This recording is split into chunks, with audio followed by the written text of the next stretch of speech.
Both players will be looking to go deep in this event for sure. Across the other disciplines, they've yet to really, both of them, make right at the end of the events. Best is Petri making the last 16 of the 8-ball. That's his best result in these championships so far. And Roman has made the last 64 of the 10-ball. So they'll both be looking to try and go a bit deep in this event.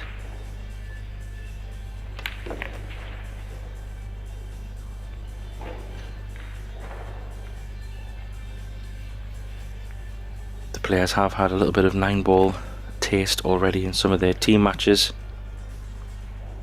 I had the pleasure of commentating on Roman Hibla's team match against Carl Nadeberg from Estonia. It was a crazy game. Somehow he lost that match. He was 5-0 up and he lost that match 9-7. Huge game for the home team in Estonia. The crowd went wild because they did need to win that match to get through. Exciting times. But a good chance for Roman here to get off the mark. This 5-ball to 6-ball is pretty straightforward. He can just come down off the long left rail. Lots of space there to have a shot on that 6 in the bottom right.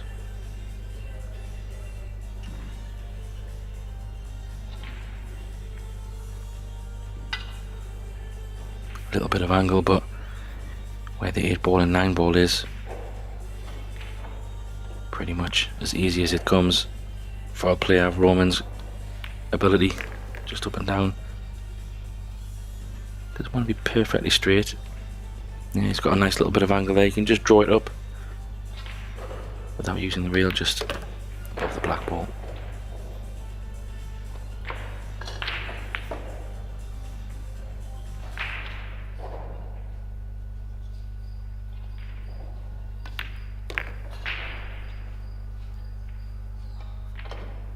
As through all this event, we have 2 streams, Table 1 and Table 2, all free for your viewing pleasures. As mentioned, we have Hibla and Makinen on this table, but on Table 1 we have Fortunski and Ridzi. That's Poland versus France. And we have that table live also on the Pro Billiard TV website, sorry, YouTube channel. And that match is also with commentary, so hopefully you stay with me or choose Table 1, but hopefully you watch at least one of the matches with us. Or if you have multiple screens, watch them both. Yeah, quick view of the arena there. Players all getting underway. It's been a long event so far, but it's far from over.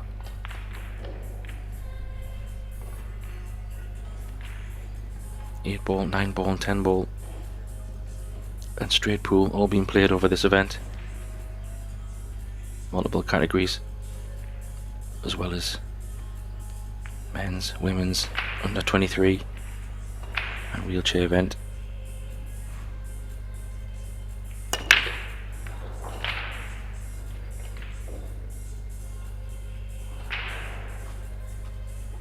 So just on the 9-ball break it is. Alternate break, and there is a 3-point rule in effect from the break off, which means players need to make 3 points from their break to continue running out. And how you make those 3 points is if you pocket a ball, that is classed as 1 point. If a ball goes above the break line, that is classed as 1 point. So you need a combination of potting balls and balls going above the head string, whichever comes first. If you pot 3 balls, everything's good. If you pot 1 ball and 2 balls go above the head string, everything is good. Otherwise it will be an illegal break and it will pass the turn to your opponent.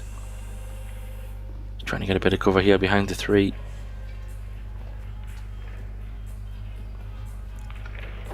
I think he's got it, yeah. It's a pretty good shot. Not sure that's exactly how he had it in his mind. I think he was maybe trying to come down behind the 9, but nonetheless, Roman has a kick shot. He can either go off the top rail, trying to put the 1 ball back down in this bottom short rail above below the 9. Oh, he's caught it a bit thin.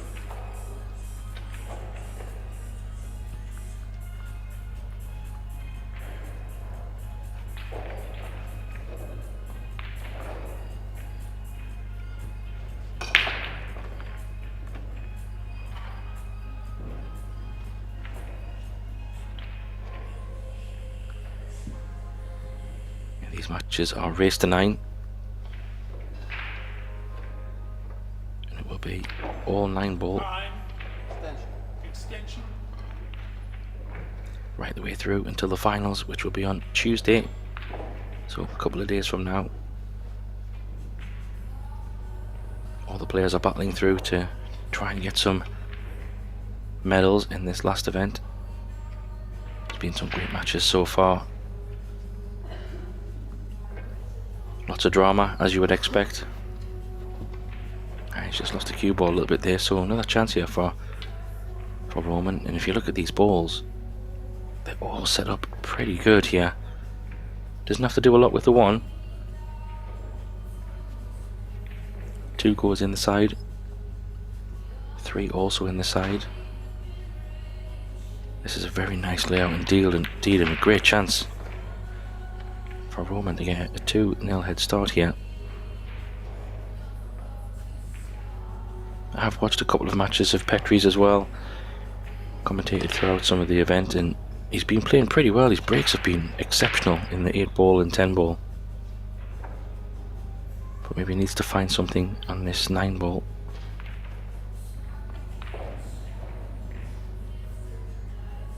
Just come back below the 4 here. That's nicely done. Being right-handed player, you can just lean over. It should be no problem.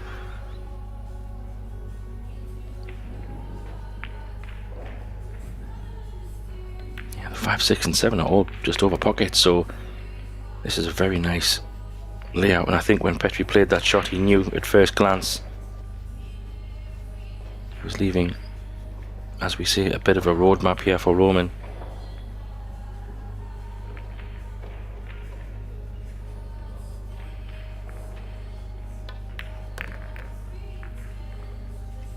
Yeah, looking at the layout of the balls, I'm struggling to see where something can go wrong here. It's kind of dot to dot, so it would really only have to be something uncharacteristic from Roman.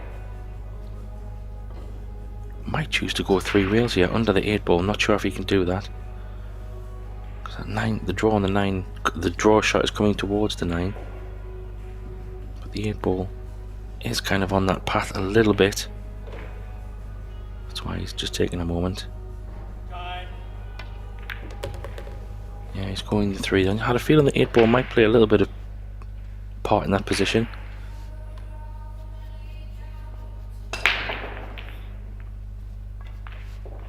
Curious to see what his angle is. Maybe from the overhead topside camera we could see. Might have to play a bit of a shot here. Yeah, he had to dig down and go 3 rails, but 3 rails even, but he played that very well.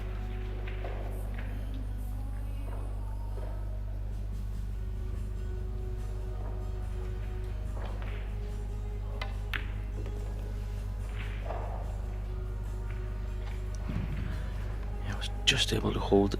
He could have came to the other side of the table, but chose to try and hold. It's pretty comfortable for a right-handed player. Just draw this in off 1 reel.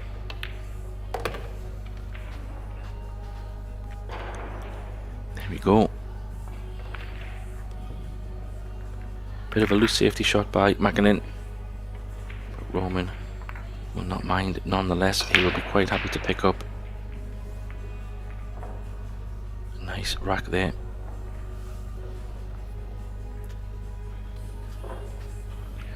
And leads 2-0.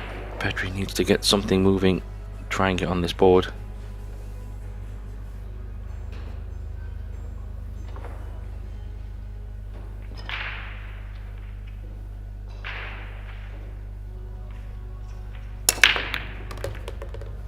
Yeah, makes the wing ball nice. Could be an illegal break though.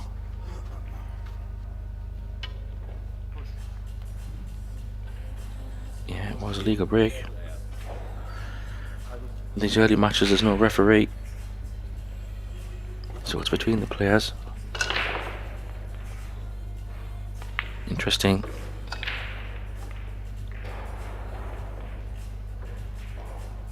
Yeah, I don't know if they were talking about it there, maybe they weren't sure, but yeah, I think what's happened there, it was an illegal break, but because he couldn't see the 1 ball, Roman just put Petri back in anyway. because loss of turn isn't an illegal break is not a foul in the same respects where you can pick up the cue ball. It's just loss of turn. But Roman did have the choice to put Petri back in, which he did, and then Petri's played the push out, so he has left a pot here. He might have a path back up the table should he choose to go for it, but he's not. He's playing safe, trying to get the cue ball over there on the left side of the table where them 3 balls are collected. Even if he gets in front, that's not a bad shot. Pretty good pace, just the line was a little bit off. Would have loved the cue ball on the other side of those 3 balls.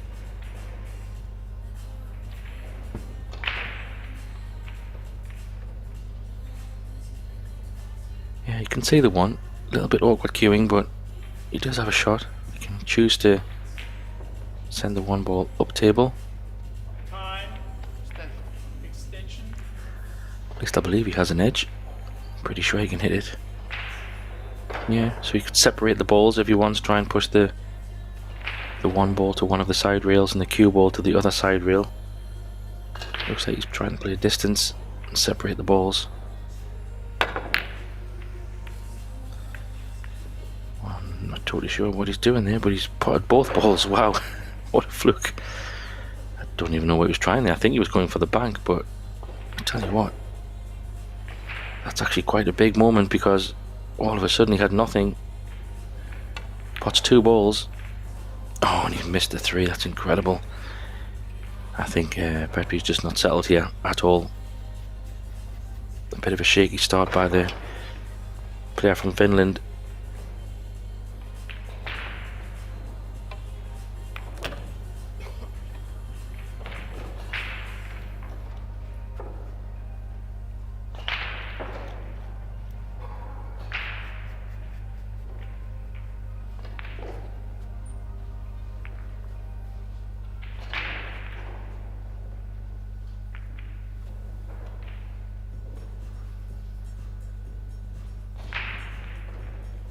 What a great chance for Roman. He had to go 3-0. Balls are set up again, pretty nice. This is probably the key shot right here. Really just wants to come down the middle of the table would be great. Just to leave kind of a good angle to go over for the 8 ball. Centre table will probably do. Yeah, nicely done. Even put a little bit of left hand spin on that just to make the 7 a little bit easier. He's perfect, yeah.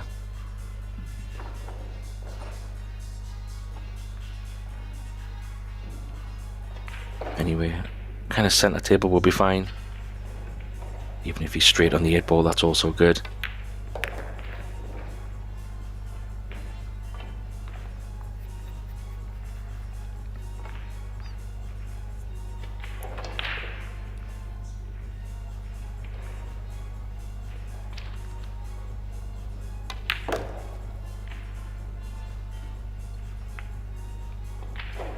Taking these balls pretty confidently, punishing Mäkinen for some mistakes. He did get a bit of a roll there, did Petri, and he didn't capitalise. It was a relatively straightforward 3 ball, has to say, but maybe the pressure in this early morning match.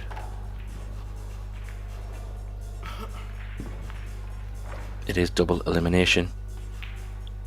So we're not yet at the single knockout stage, so either player will have a second chance to go through the loser's side of the draw. Doesn't mean you just want to lose, of course, but it does mean that in the back of your mind you still have a second chance.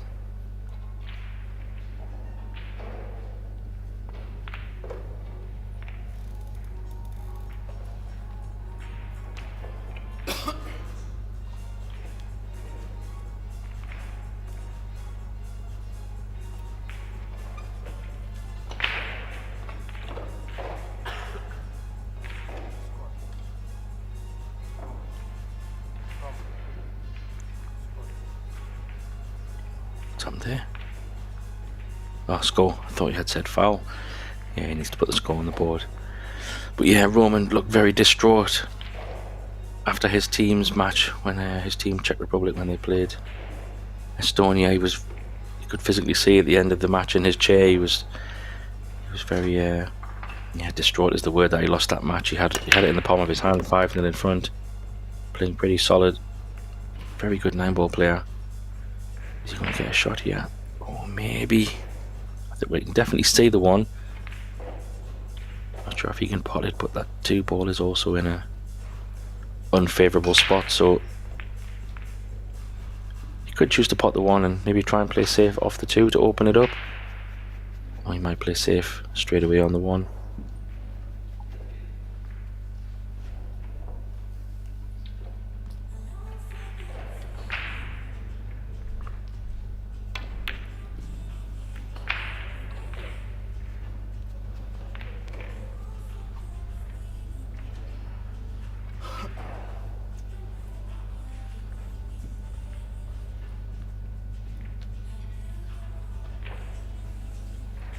Yeah, and that team's format is still in operation. We'll get to a conclusion of the teams again next week.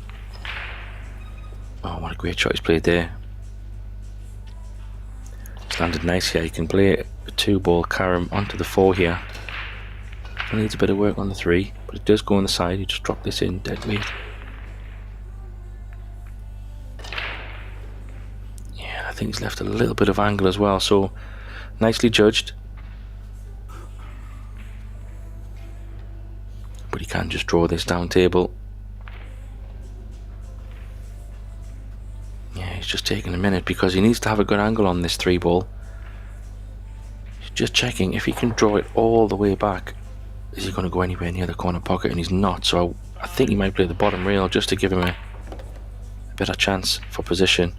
Might have even hit that a bit too hard. But even if he's just off straight, that's fine. He can play this with top spin. Maybe even a little bit of left hand side if he wishes to go other side of the black or inside the black. Needs to get past the black though. Yeah, nicely done. Just drop this in with right hand spin off 1 rail. Check this in a little bit.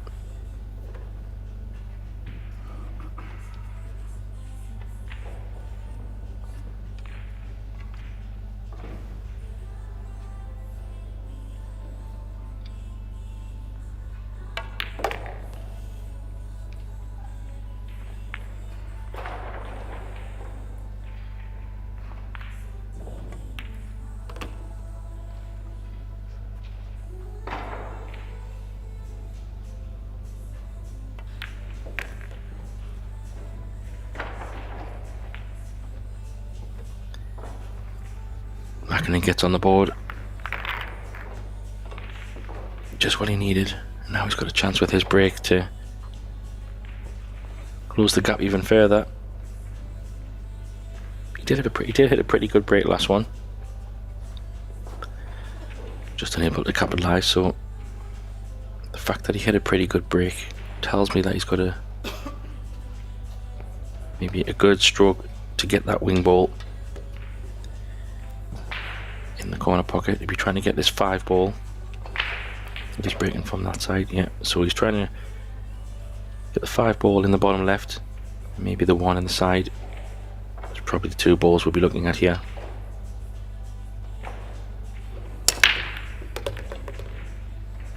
Yeah, he makes the wing ball. That's the 1 point, and he makes a few balls above the head string. So all pretty good. Interesting situation he's left with though. There's a 1-9 combo here, but I don't know if he'll be taking that on. It looks very, very tricky.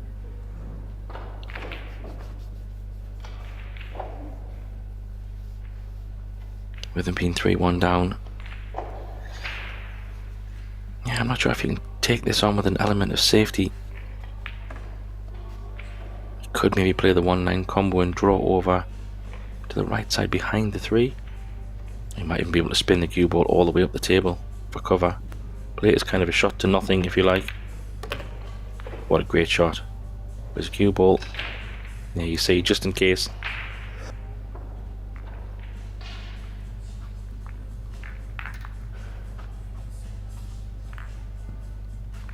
Perfect time to get a quick rack.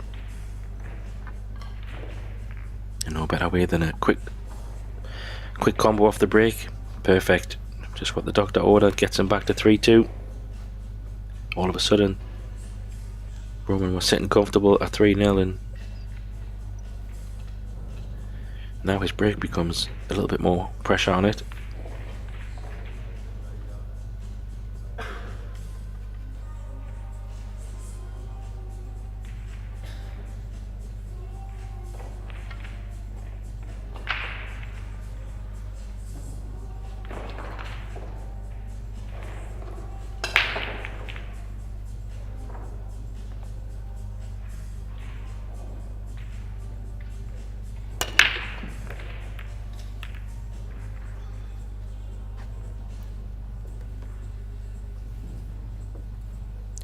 Yeah, Petri jumping up there. He could sense already it was going to be an illegal break, but the cue ball was tracking towards the top left corner. It's a very soft break that by Roman. He didn't seem to put much power in that at all. Dangerous way to break when you have a point system, because those kind of breaks you're really hoping on or banking yourself on potting balls, and if you don't, then you could run into illegal breaks more often. But this time it was a scratch, so ball in hand for Petri, and as you can see, all of a sudden from being a little bit shaky, he's now getting a bit of momentum, and Petri is a fast player and a floor player. I watched him win the tournament in the Netherlands not too long ago, but back in the last year. Had the privilege of doing some commentary on that, and he was very good indeed. Didn't seem to miss a ball. Broke well. And in the end, won the tournament. So he's a very, very dangerous player. Obviously played in World Cup with Pool as well. So no stranger to these arenas and high pressure situations.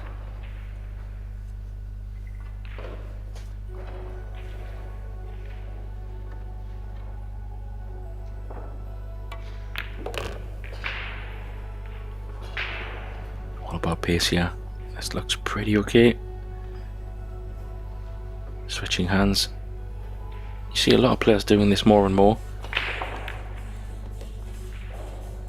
making it look so easy, playing with the other hand. Yeah, we have extensions and all kinds of cues with multiple different lengths that you can acquire now, so the bridge is getting used less and less unless it's absolutely necessary. But it's always nice to have a little bit of a ability to switch your hands for simple shots. Executed well, and we're back at 3-3.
So a pretty good break, but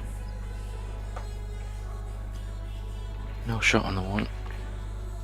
So is he playing a jump shot here? I think so, because where the 2 ball is, there's a lot of reward in this. Yeah, the 3 ball is a little bit more tricky, but first things first, get this 1 ball down and then see how you land on the 2 ball.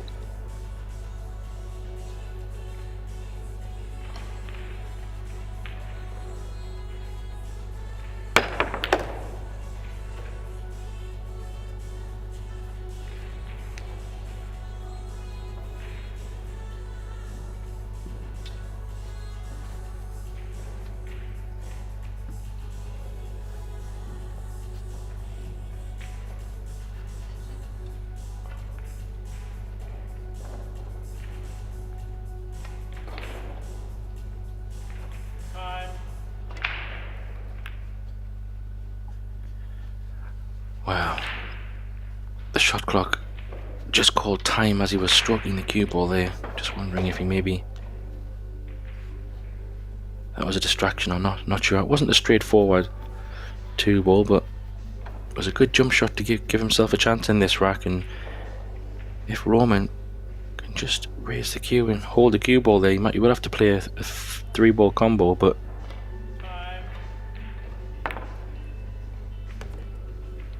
yeah, nicely done.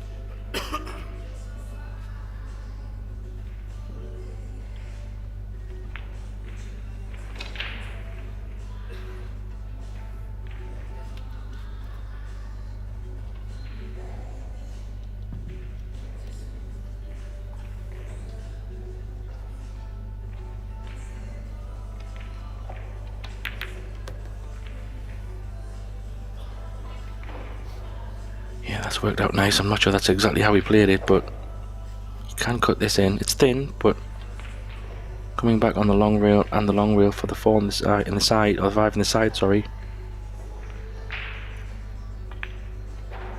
This could be a nice steal by Roman here. White ball's travelling a little bit. How's your luck? Needs to slow up. Oh, looks perfect. It's not too bad. Might just have to play a little stop shot there just to hold the cue ball rather than drawing off the rail, but depends how he feels.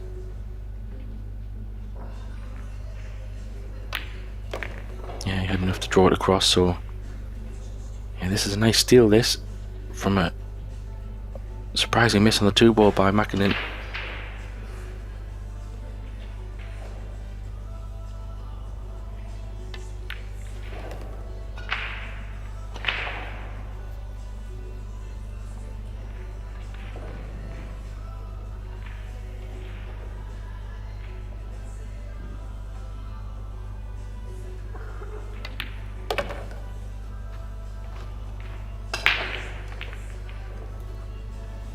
Bit of a mistake there, but Roman will not mind, and he gets back into the lead with his break to try and extend that further.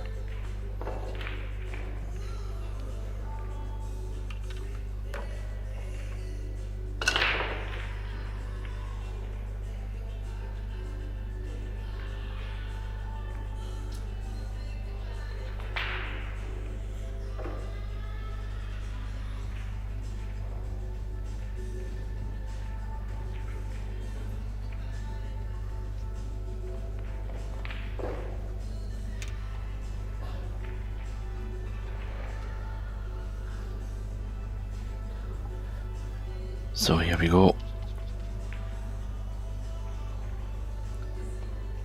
Roman hoping for a chance off the break here.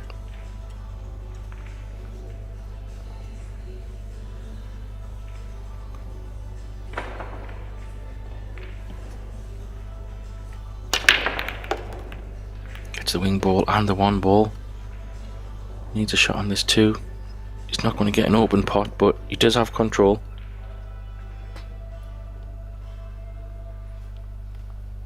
Yeah, from this angle, I think that 2 is a little bit thin for any kind of offense shot. Yeah, definitely. He could try to separate the 2, but I think he's going to bring it down the middle of the table and use the 3 as cover.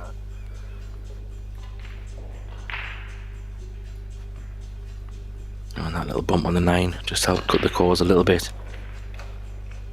2 rail kick for Petri here from the long rail and the short rail, trying to catch that 2 from behind.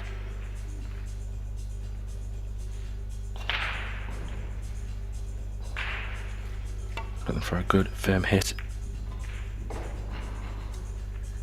This might not be a hook, but I don't think he's left him a pot either, but he could be in the same kind of trouble. I think the 2 ball is just on a line where he can't play the exact same shot he's just played now because of those 2 balls there, the 8 ball and the 4 ball. He might have to go a different way here. Yeah, I'm wondering if he uses the side rail this time. Yeah, that's nicely judged.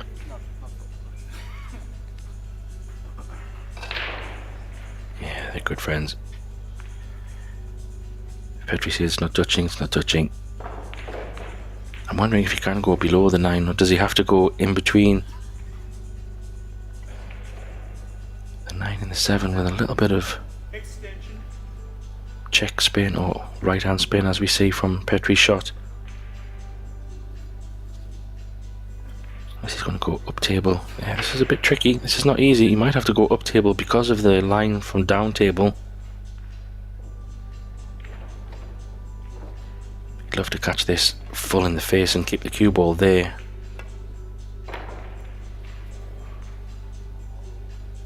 Yeah, it was always tough to... It's very tough to hide that 2-ball from going that angle, I think. So a pretty good safety from Roman. Forced a mistake.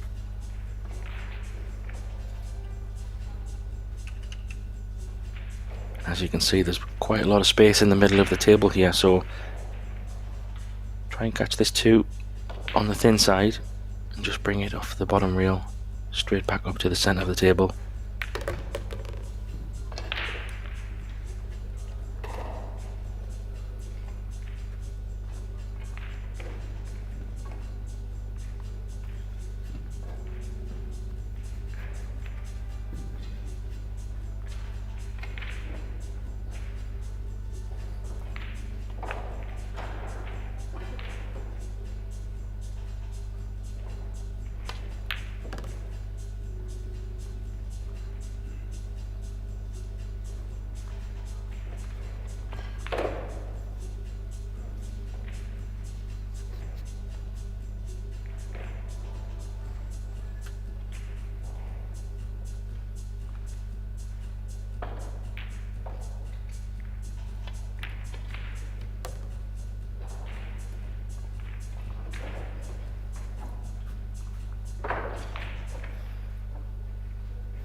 He's in prime position here, really.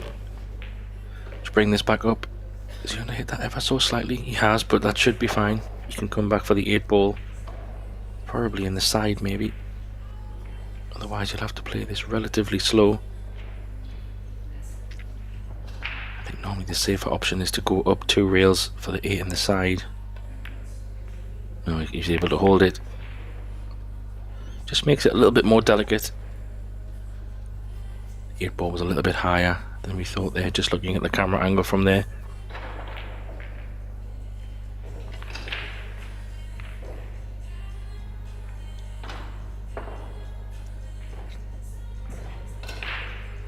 Drawing this off the long rail, back down.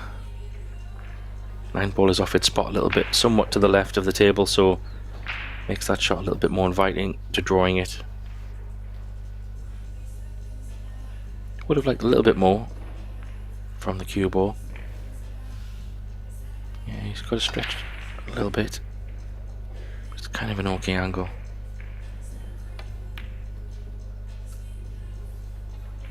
Well, how about that for a miss? I still felt like he would have potted that. Wasn't a bad angle to be potting in on, but I think he just underhit that 8-ball a little bit, and it was all from landing a bit low on that 7. So it's amazing how one shot a few balls away can end up impacting you further down the line. But Petri will not mind. He will take the present, as you say. He will go to his break feeling a lot better than Roman going to his chair, that's for sure.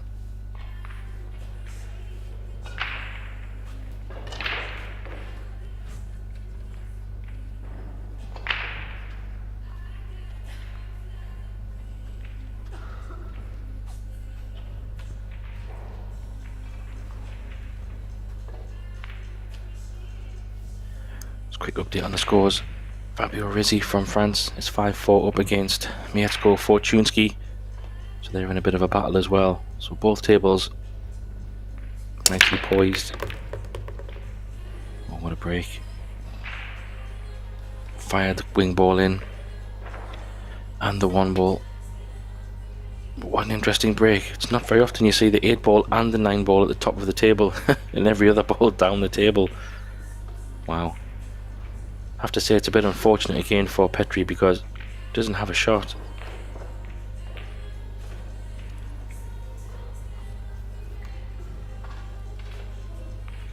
Yeah, and the safety shot's not so straightforward as well, I have to say. Don't know if he can hit the extreme edge of that 3 ball. Can't really play the 3 in the face and hold the cue ball there because it's not going to go very far because of the line it has on the 5. I don't even see if he can push out anyway either. This is a very strange layout after break. Extension. Yeah, because I mean, even a push out, where do you push out to? If you push up the table, you're going to leave a very similar shot. Not sure what he's trying here. Yeah, he's going to put the 9 ball back on its spot.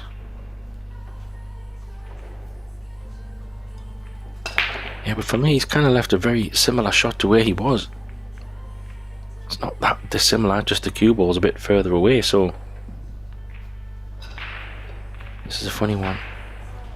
The only shot that I could see, which is, yeah, it's a bit wild, but if he does hit the 3 ball just a little bit off straight with a lot of pace, the cue ball could stay next to the 7 and the 3 ball might go off the long rail and kind of back out, back off the short rail and across the left side of the table. I wonder if he's just tried to leave it as thin as possible.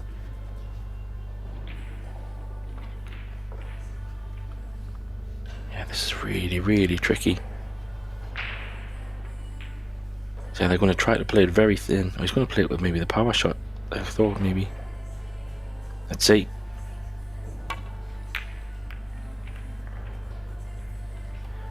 You know, that's a very well worked out shot. I think that's what he played as well, trying to get the 3 ball to the left side of those little stack and then hope for the double kiss on the 5 to push it up. That's a very creative shot, I have to say.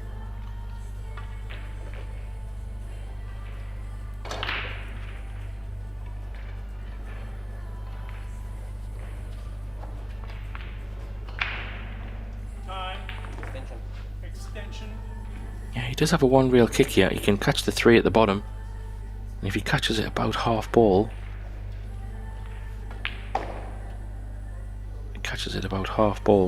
he can possibly send the cue ball back down below the 5 and the 6, but he has to catch this 3 ball right. Too thin, he goes into the 5, or on the other side he goes up the table, so not exactly what he played.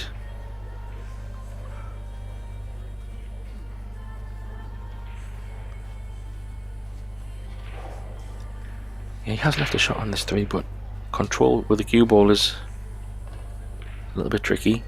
Not sure if he can go around the balls and go for the 4 on the side. No, he's just choosing to play safe, waiting for the right moment. That's a pretty good shot. Surely he's not left a gap there. Might have left a jump shot though, because the kick is pretty tricky. Well, Roman's choking his cue. Indicates to me like he might have a shot on this 3.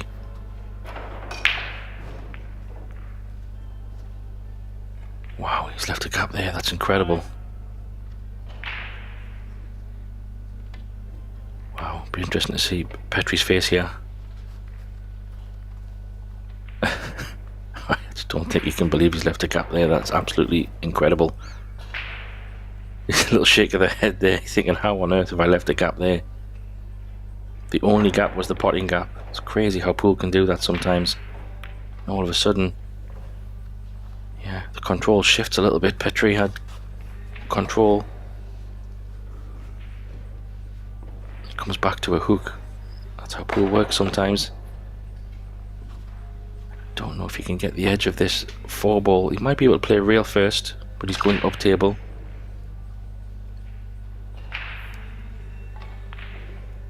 This might be trying to pot this potentially, just because of where it is to the pocket. Not far away. It's a pretty good effort, spinning out as well. Oh, he's got a result too, so it was a good hit.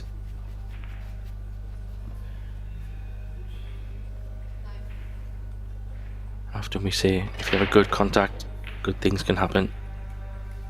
He's still in a bit of trouble. Pretty straightforward shot for Roman, but he has left a 4-ball shot, so he can play something. Oh, but that's great length on the 4-ball. Little tap on the table by Mackinnon there, because these are very tricky. To catch them thin is so hard, and when it's on the rail, yeah, these shots can be very, very tricky indeed. Can make your safety look very silly sometimes. Double kisses and all kinds of stuff. Yeah, there you see, we knew the 4-ball was coming down the table, but I have to say he's played that very well. Oh, he's left another gap.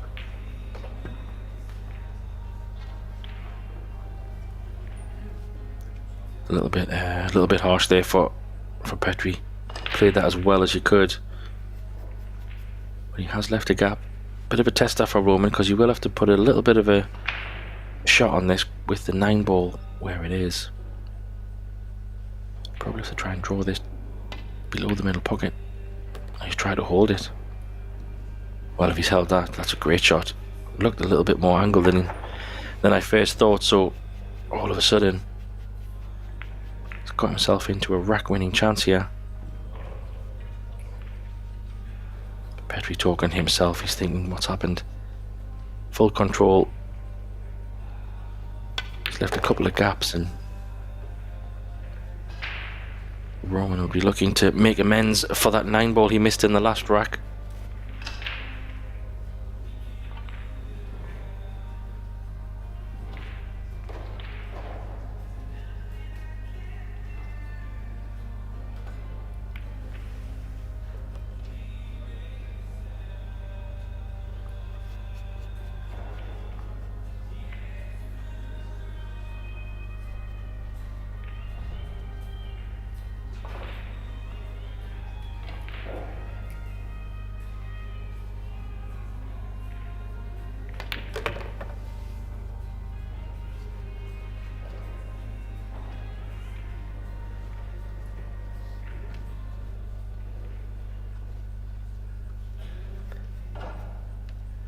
Pretty good here. 2 rails, just come into the line of the 9.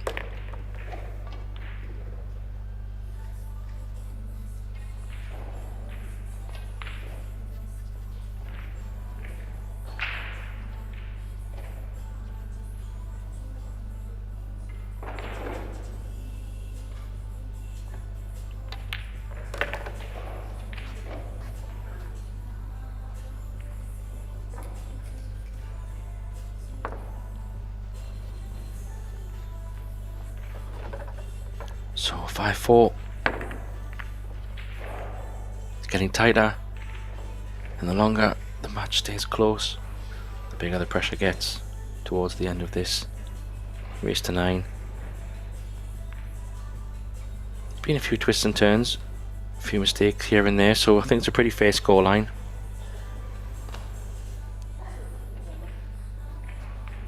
Just a quick look at the other matches, see if any matches have finished. Still, there's quite a few matches going on.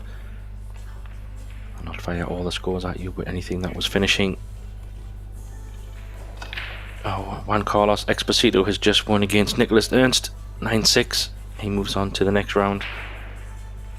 Nicolas is into the loser side. Fabio Rizzi is on 7. Other than that, all matches pretty poised. We'll keep an eye on those matches as we go. You can all check the scores at Epbf website. Everything is there. All the disciplines, all the scores, all the results, everything you need. Should you want to find out any players you follow or any disciplines you're really interested in, it's all there. So no wing ball, no 1 ball. How's your luck this time? So a dry break for Roman. Just wondering if he's got enough angle. Can he draw? I think he can. Pot this 1 ball possibly. Looks a bit thinner from this angle, but he should be able to draw this in with left hand spin and come just on the left side of the 2, I think. Maybe it's a little bit more tricky.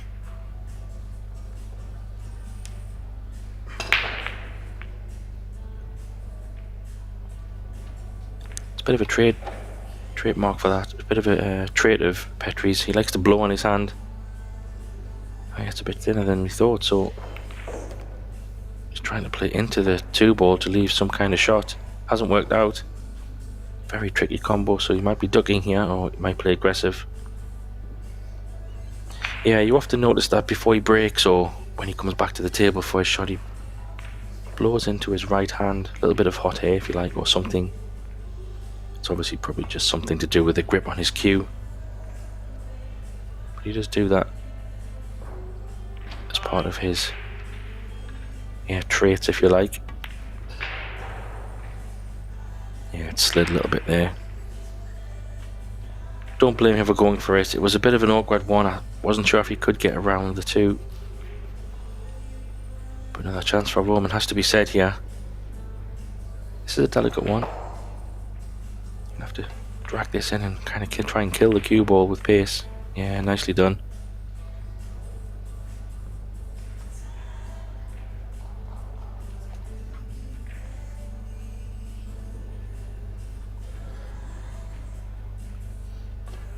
These balls are actually lining up quite nice, so 3 to the 4 and 4 to the 5 is really going to be the break of this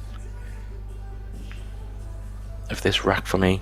This shot's quite important. He might choose to come 2 reels potentially just to make sure he comes into the 4.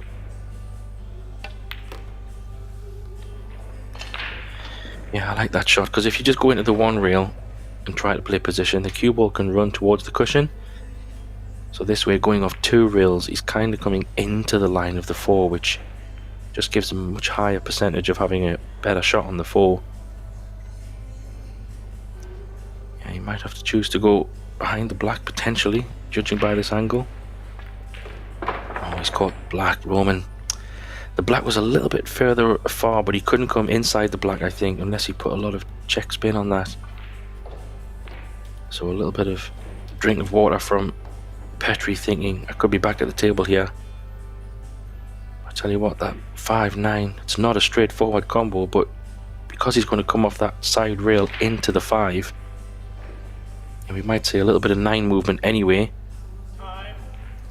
Not saying he's going for the combo, but all depends how he does make contact with the 5. Something could move around.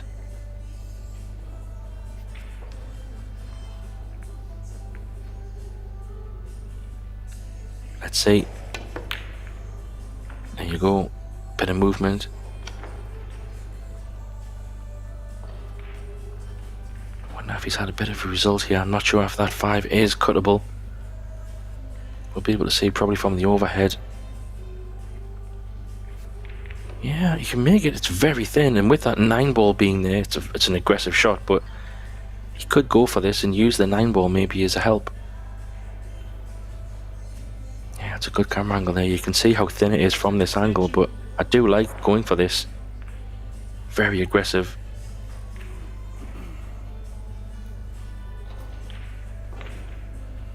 But as we've seen a moment ago, Petri went for the bank, so he might take this on. It's very thin.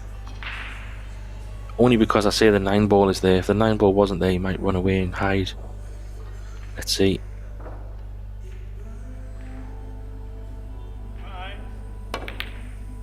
Oh, the ref called time as well, just as he was striking. That's not anything the ref is doing incorrectly. He has to say time exactly when there's 10 seconds left. That's another time that Petri's timing of striking the cue ball has been on that warning.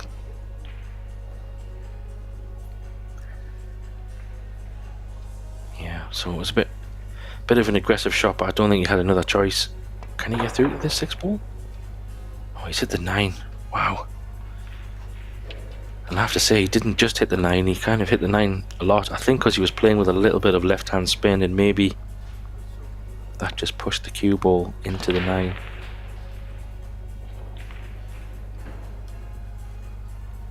So what a chance for Roman here with just 4 balls left on the table to create a 2 rack gap here. just what he needs.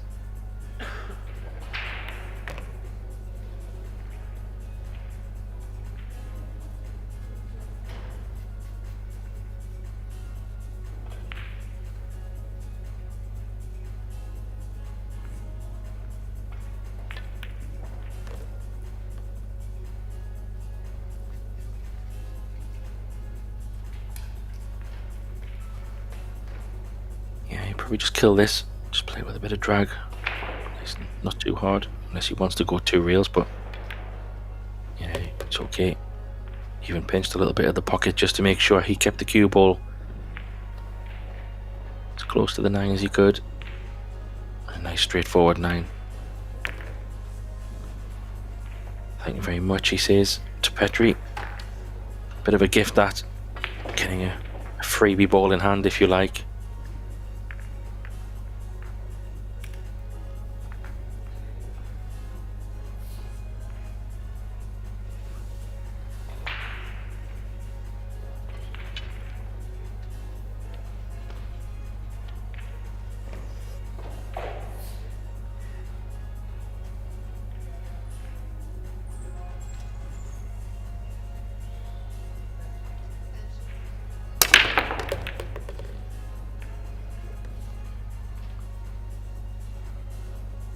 He put some power into that, but did the balls come up and make the points?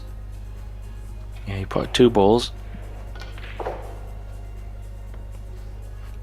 a ball came up the table as well, so that's good. You could see the cue ball was spinning there. The shot clock will not start until all balls have stopped, so he's not thinking too much about this. He's just pushing out. A little bit frustrated, I think. Petri hasn't really had much off the break to go at, in all honesty. Been hitting pretty decent breaks, but just not working out.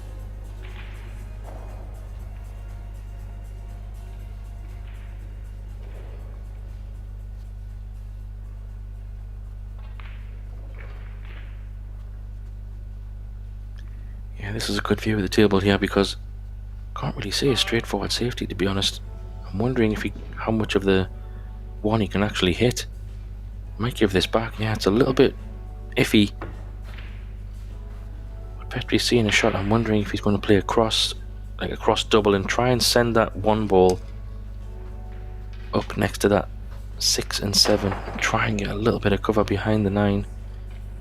Needs to watch for a kiss or a double kiss here. Yeah, he did kiss the 4. Oh, he's got it. He didn't apologise, so maybe he played that. He did get a little bit of a rub.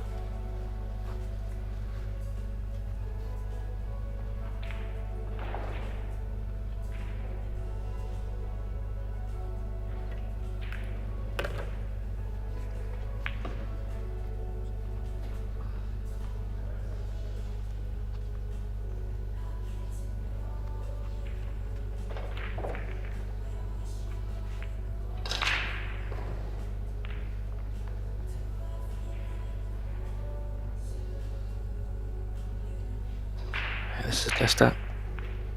Bit of pressure on this, 6-4 down.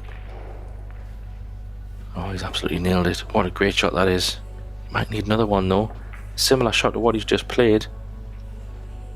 Unless he chooses to let his arm go a little bit on this 6 and come off 3 reels. He might just drop this in.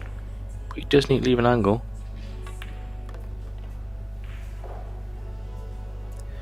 Well, he's tried to play that with lots of check spin to straighten it up and be a little bit closer to the 7. This one's very missable. It's a lot harder than the one he's just played. Good news is though, the 8 ball is there waiting, so full focus on this pot. Cue ball will be fine. No, he's played it straight into the rail. Might have only left the bank though. Is this cuttable? This is thin. I feel like Petri's finding it hard this morning. He's battling as best as he can, but it's just not working out.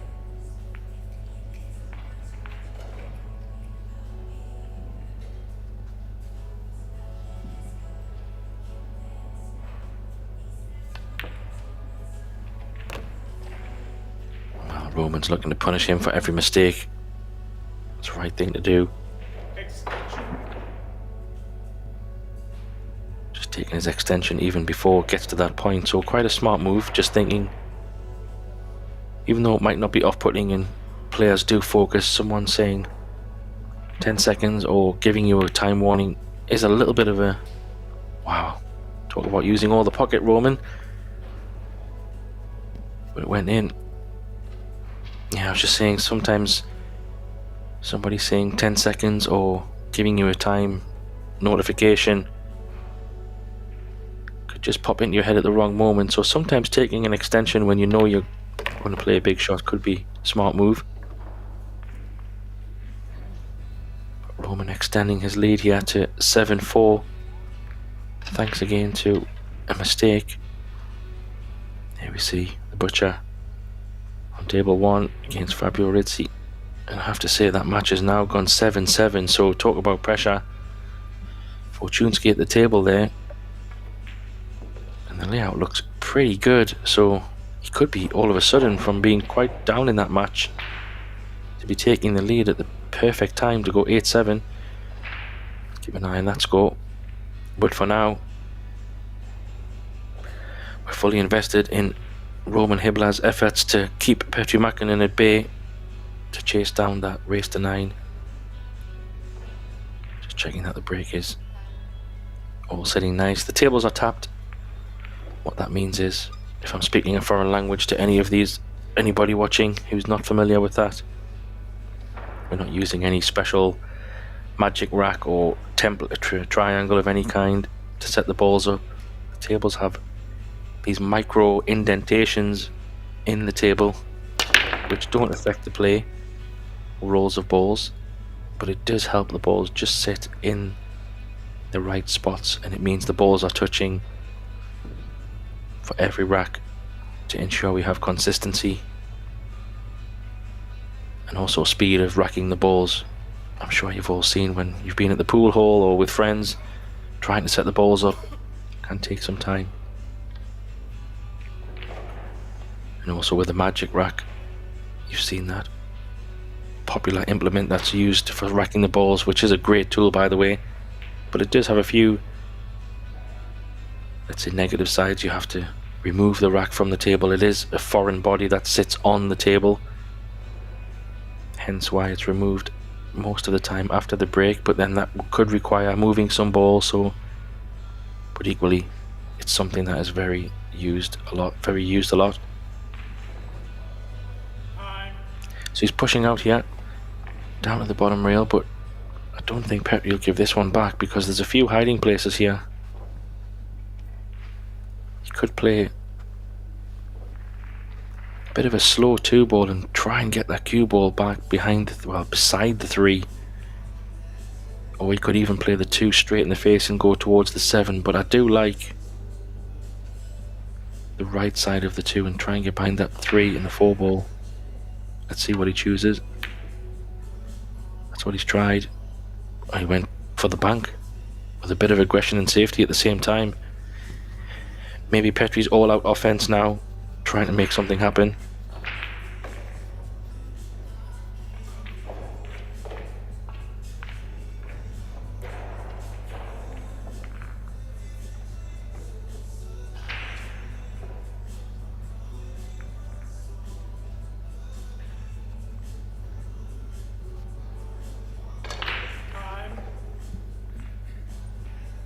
Big rack and a big shot here from Roman. This, if you can get this 2-ball and land nice on the 3, which he has, he's played that very well. Very nice cue in there.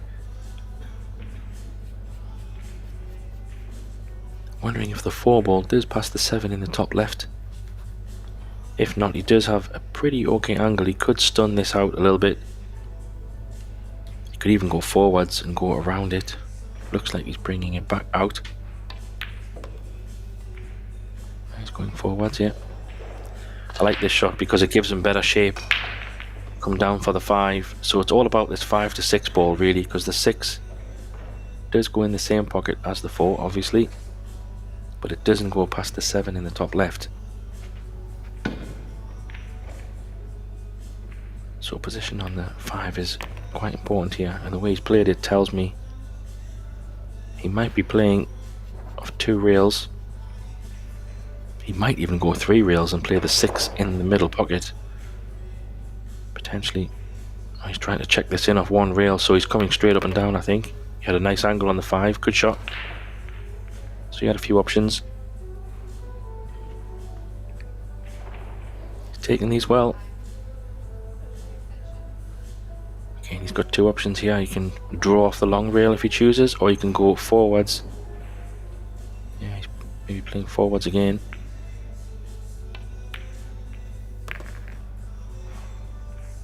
He might have to use the rest here. I'm not sure if he can reach this. Oh, he's right-handed. Apologies. He can lean over, no problem. Just get there. A little bit of a stretch.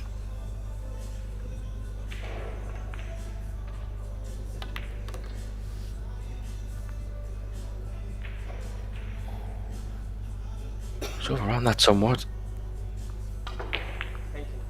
How was your memory, everyone? Is this a similar 9 that you had a little short while ago? Well, it was a little bit lower.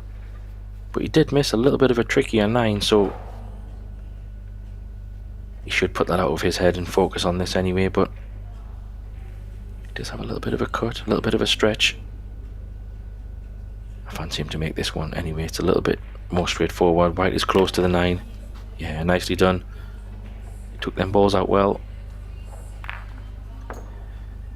Uphill battle now for Petri. Everything has to go his way from here on out. He will need a bit of help from Roman as well, because it's alternate break.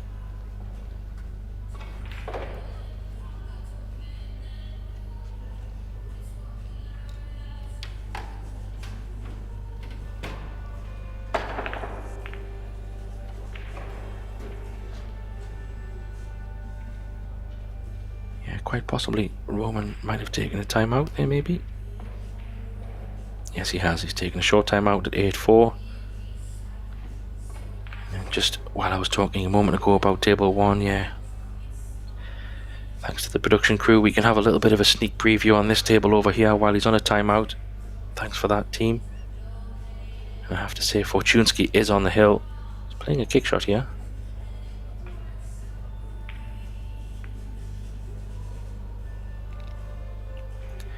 Yeah, so a little bit of drama left in that match there, but Fortunski's done well to come back in this match. It looked to be all ritzy, so I'm sure the commentators on that table will be having a little bit of fun, enjoying the drama. There's also women's matches on the go as well today.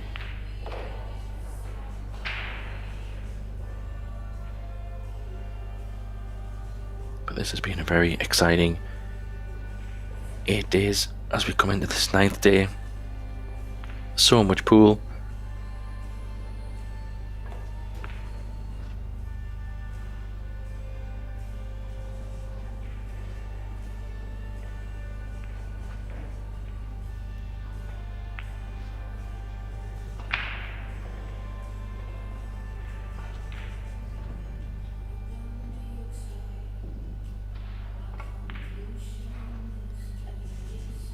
Yeah, all the different disciplines.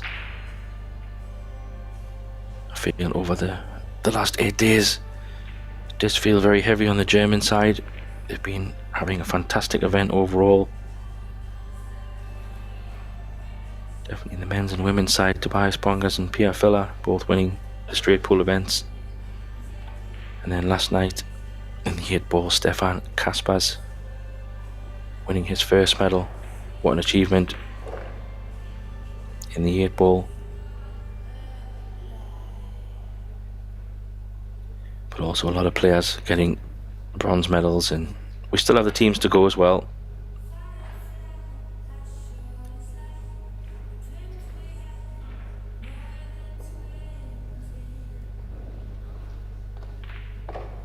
But once this European Championships is finished, we don't stop there. We have a quick break of 1 day, and then we jump straight into the Euro Tour, which will run from the Thursday, Friday and the Saturday in this venue, in the same place. It's exciting because it will be 8 ball. think that's a perfect time to have a bit of 8-ball when there's been quite a lot of 8-ball in the European Championship, so I do expect some great matches there.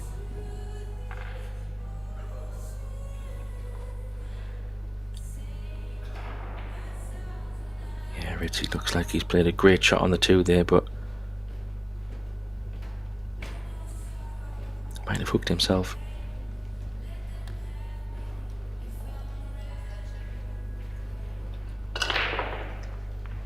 But Bowman coming back into the arena, and Petri getting ready to break, trying to stay in this match. 8-4 down, needs something to happen.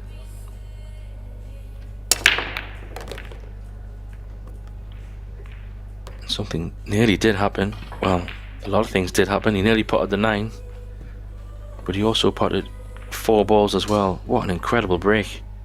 Wow.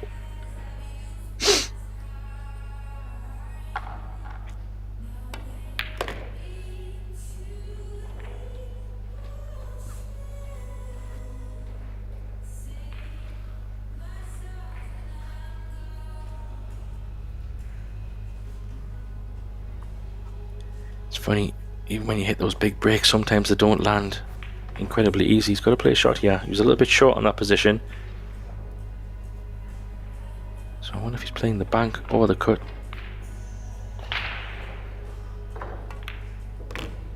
Now he's playing the 3 rails. I don't know if the 8 goes past the 9. It definitely goes off the rail and then off the 9 and in the corner, so it's all about how he lands position wise here. He's played that pretty well. You can play it off the rail. He will just play this very slow. He doesn't want the 9-ball to move too much. Just drop this in. Oh, it goes pretty clean. So, well, perfect reply after a Hibbler timeout. Just what he needed, but he still needs some help from Roman here.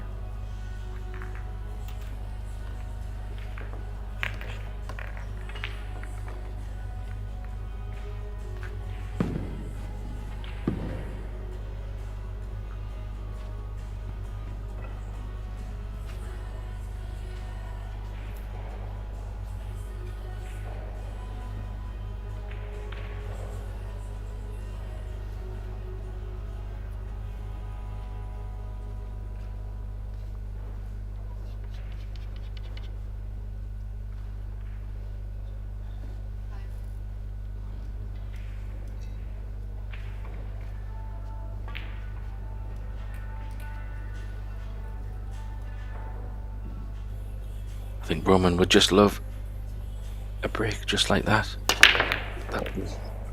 He's potted 2 balls. Where's the 2-ball going? Top rail. Potted 3 balls. Wow. Well, it was just as good as Petri's break, to be honest. Potted lots of balls, but didn't get a shot, or doesn't really have a shot on potting the 2 for position, so maybe a little bit awkward queuing. Yeah, I still think you can try to split the balls here with the angle and the speed. Just put the 2-ball on the right side of the table, put the cue ball on the left side of the table. Try and use the 8. It's a bit short. This will be interesting to see. So Petri's decided to go on offense the last couple of racks. Maybe just due to frustration or trying to make something happen. He does have a bank here, and it's not a bad position for the cue ball to come down for the 3 in the side. He could, it's risky, he could hook himself on the 7 and 9, but he might go for this because he's playing a bit aggressive now.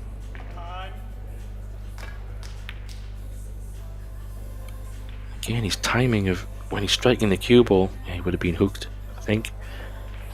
Referee saying time again.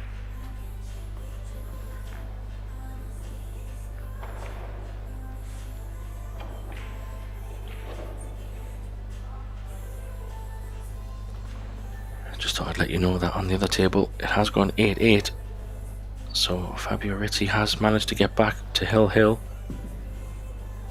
Bit of early drama in this 9-ball in these first rounds.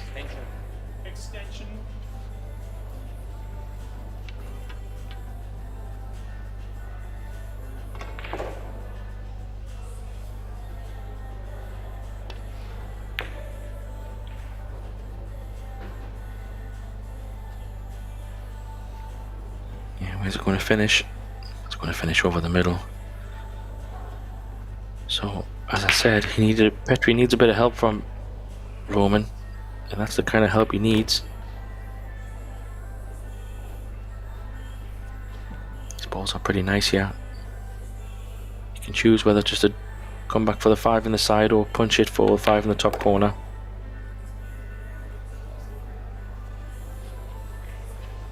Yeah, pretty good.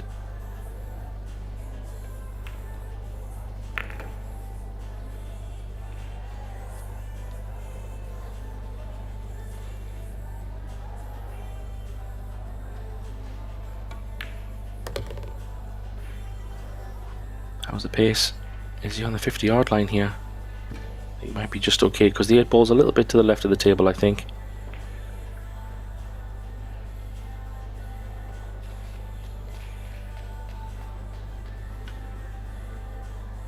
Yeah, he's okay.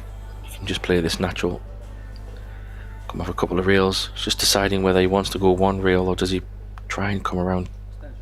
Well, come off 2 rails to the right side of the table, or 2 rails and come to the left side of the table. That's where he's in between.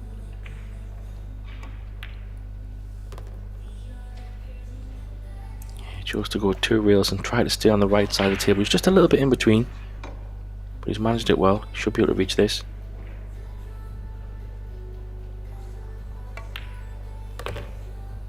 Yeah, nicely done. Bit of a mistake there by Roman to give him such an easy starter. 8-6. The pressure's mounting on this one.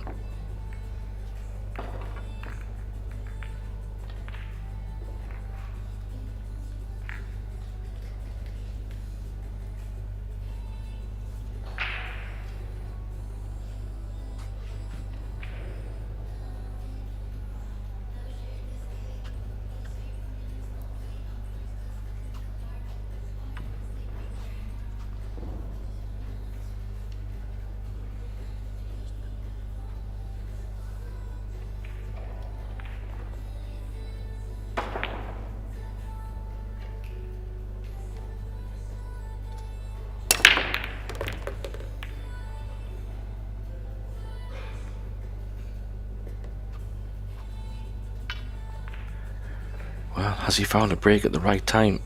Because his last 2 breaks have just been fantastic.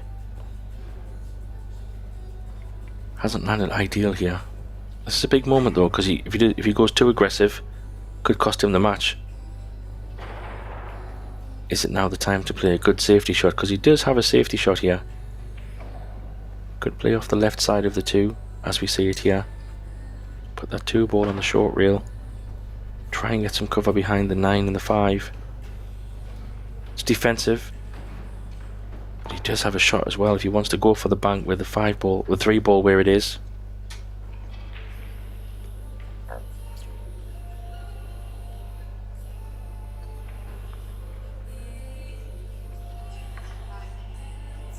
Time. Extension.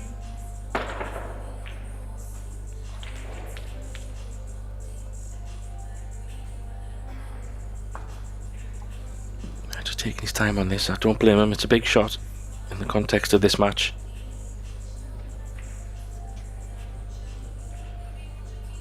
He really wants to play aggressive. Time. He's gone all out aggression. What I say, I'm surprised. The way he played it, I don't know, it was a little bit do or die. He did have another shot there.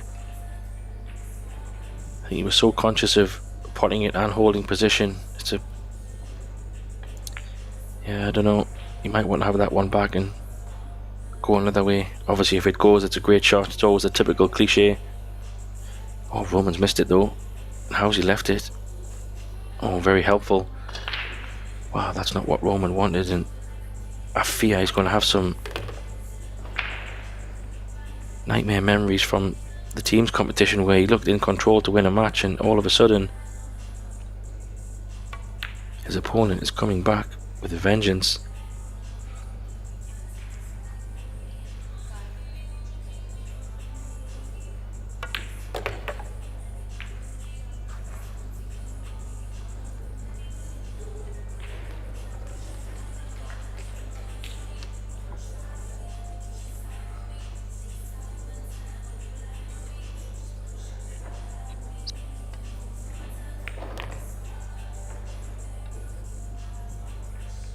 And this one looks to be... yeah, nicely done. You can just draw this back just outside where the cue ball is now. All of a sudden, this next break from Roman is going to have so much pressure.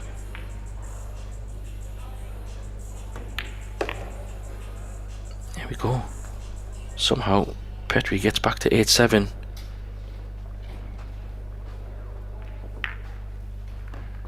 And if he can get a bit of a chance from the Roman break here, Petri can have another chance to win the match from his break. Incredible stuff.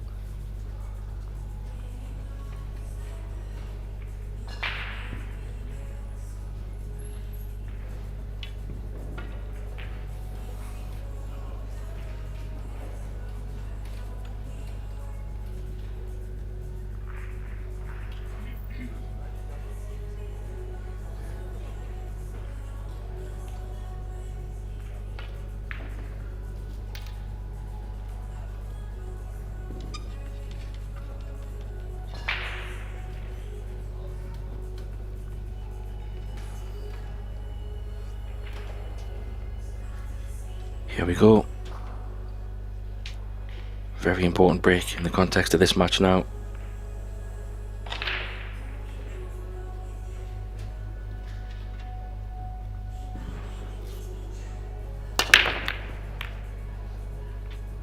Where's the dry break? Where's the one going?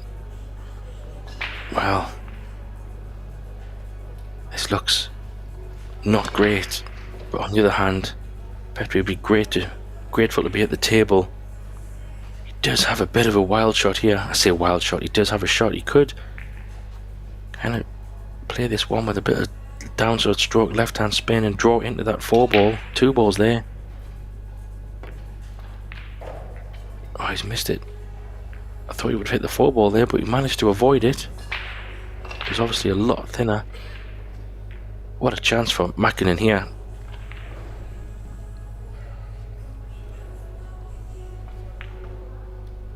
Just when you think a match didn't have Hill written all over it in a blink of an eye.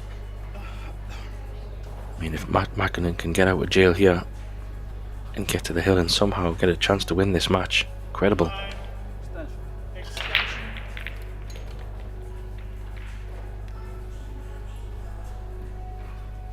Yeah, so he's just going to come inside the black here, somewhere in the middle. Middle of the table will be fine. Yeah, and at first glance, 4-5 is pretty good. 5-6. Depending how he lands on the 5. 6-7 is also fine if he gets a good angle there, so.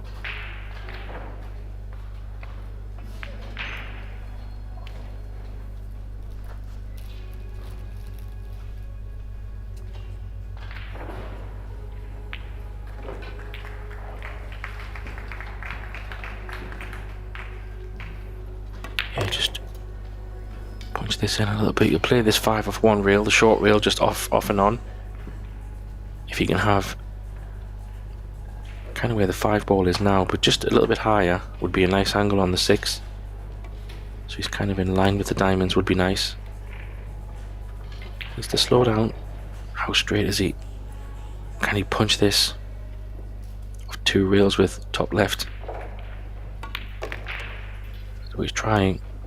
Oh, and he's got there. What a great shot.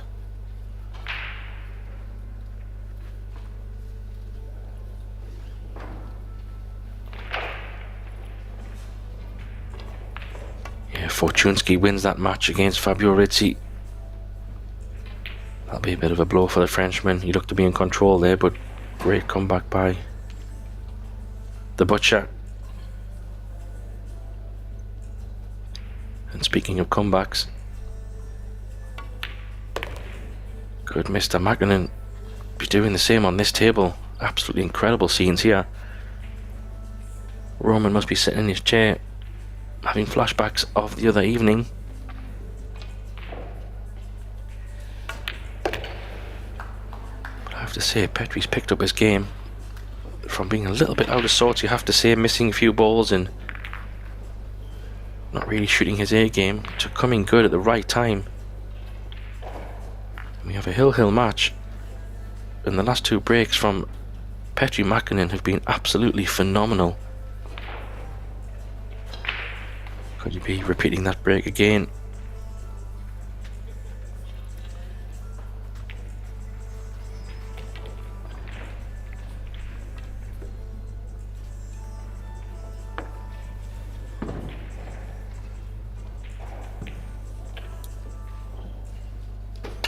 Hold on to your hats, people.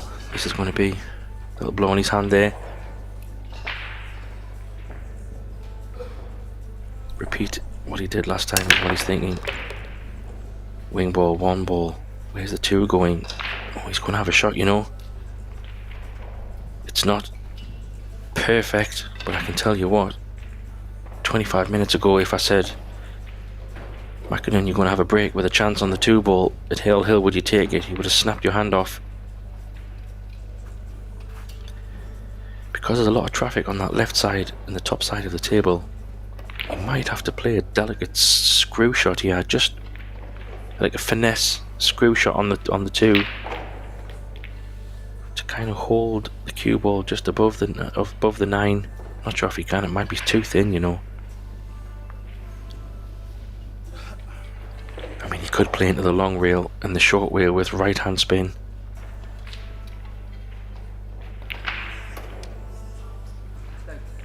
Extension.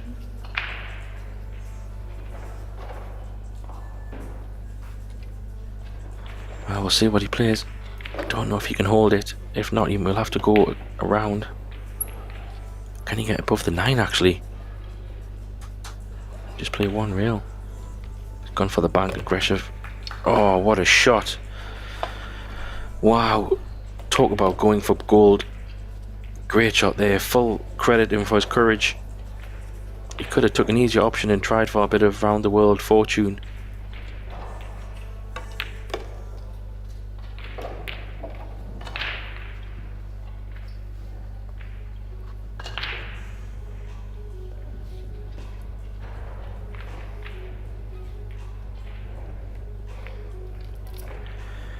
Well, what a moment this is. Petri Makinen somehow, still in disbelief myself, how has he got back to win this match potentially here? It just looked like there'd be one-way traffic. He wasn't really at the races, but then from 8-4 I think it was, everything just turned and he's had 3 monster breaks. With a little bit of help from Roman, has to be said. I feel for Roman, he's probably played well enough to win this match, but somehow Petri has pulled out of the bag.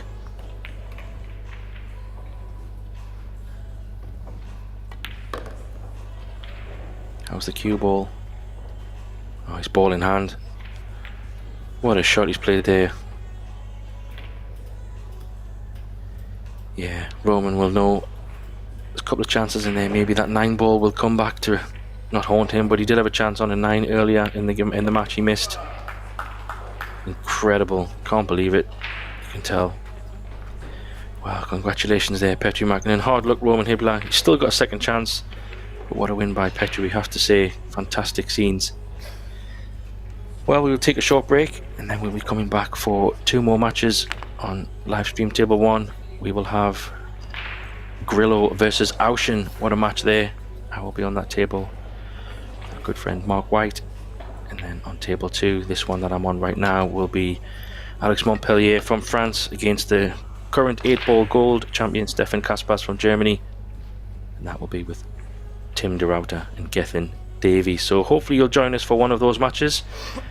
And we'll be back soon. Bye for now.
take care. I take care.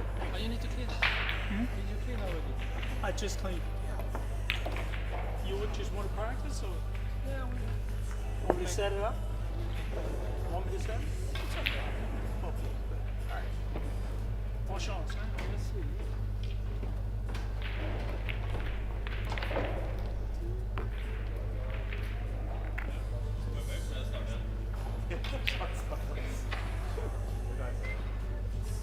Romy bonus, sag mal, wie viel weg. Hey, How you doing? how are you? I'm great. Thank you. Yeah? A bit tired today, but Yeah, you look too much fit. yeah. No, not much. You? That's Too much too much. For German people, it's like normally I don't drink too much. I'm going to Berlin after this. Okay. Which room you run there? Run it. Yeah, sure. But not We go 3 with times maybe. your friends, the few friends. Drink. They say it's like 10 euros. Have you been there? You have been there? Germany and 3 times. 3 times. But 2 because of Which one is the best?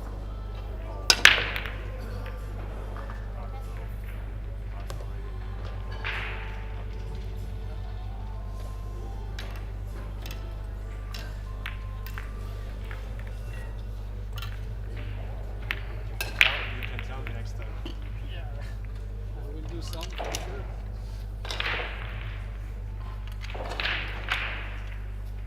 Von den App, jammern, das regt mich auf. Lauter jammern.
shot clock?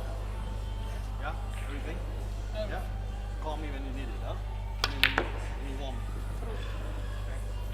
We start when the production says go.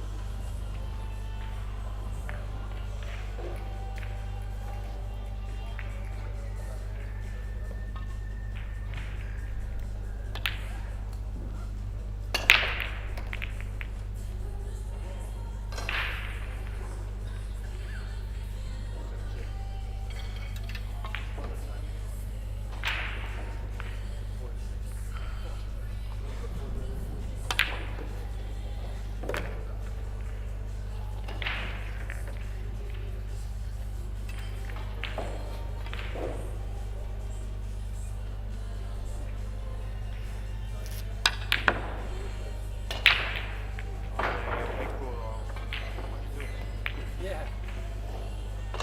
You don't like blind pool? I'm playing it a lot, to be honest. So, bank ball is like just painting, not Oh yeah, it's a lot. but it's a lot. It's a lot.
Well, hello to all of our pool fans joining us from around the globe.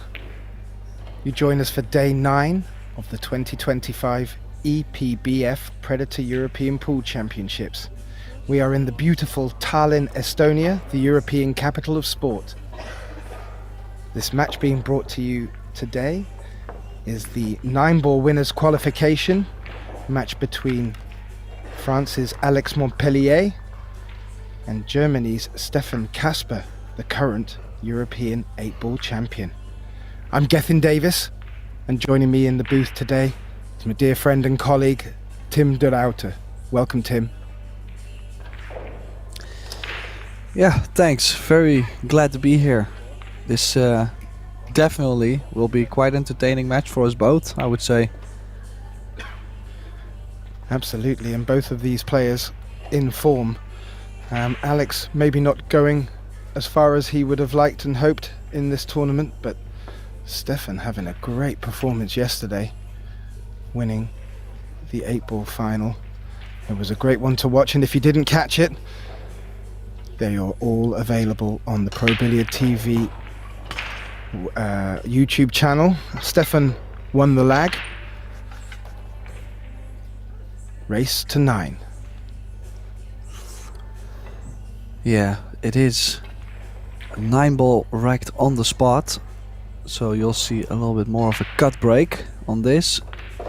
And I do believe it's also a 3-point rule, so meaning at least 3 balls have to pass the kitchen line. Kitchen line is where they're breaking from, or combined with how many balls you pocket. So if you make 2 balls, you only need 1 to pass the kitchen line, for example. As you see, he makes the 1, so needs 2 to get past that line. Does that nicely. How does that 2-ball shape up? I think he's on it. I think you're right, Tim, and I did mention that Stefan was the current 8-ball champion, but I didn't want to elude from the fact that he also made the final of the 10-ball and sadly was beaten by Konrad Joshishin of Poland, but Stefan flying high so far, looking to repeat it in the 9-ball. Yeah, a very informed player. He also had a good result in Las Vegas at the Pro Billiard Series event, Las Vegas Open. I think he got quite a final or last 16, and that's a world class event, you know. There's a lot of good players, so he had a good result there. He finished already once in the final of the Euro Tour. I think he finished 2nd, so he's just knocking on the door. And well, I have to say, he does play really steady, doesn't really do crazy things. Mentally looks to be quite stable, a lot of patience. Has missed a good chance there though to find the hook. I think he's left the 3-ball on for Alex. Yep, and I fully expect Alex to take this on. He's just checking to see if the 5 passes the 8 there, and it is looking tight, Tim. Well, depending on how well he plays his 3-ball, could also choose to go for a 5 in the left center pocket. Or maybe the corner where the 6 is laying, the bottom right in this view. So there's options. I think he's landed close to perfect on this 4 to go wherever he wants on the 5. So speed was perfect on the 3.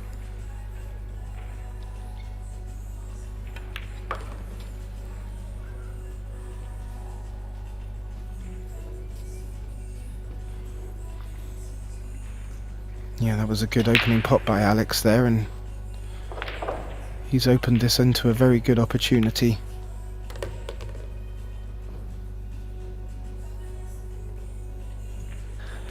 Well, I have to say, I play with one of them two in a Bundesliga team in Germany, and with the other I travel basically all tournaments, so this is kind of tough for me to watch. Yeah. You are sitting on the fence, but I know that Alex will be looking to take this first match against Stefan's break. Very important, as we've been learning throughout this tournament. But maybe more so with 9-ball.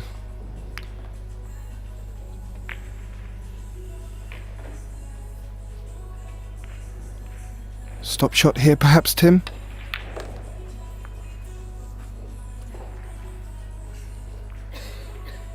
Little bit of movement over towards the long rail, but very makeable pot to take this first rack.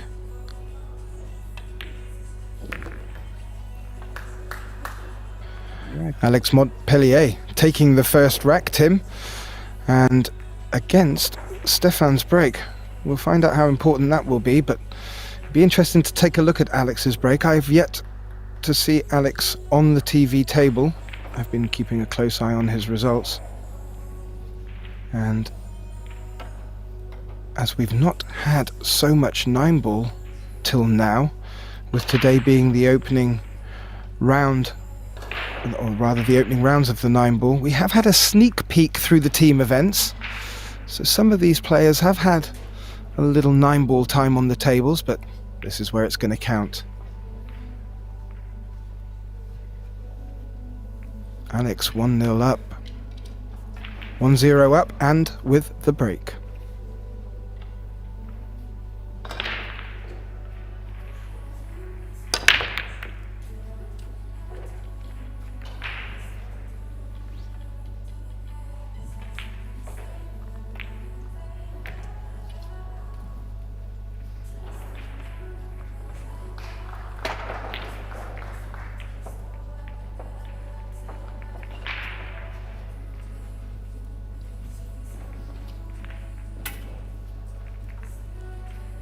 Yeah, not the best of breaks there.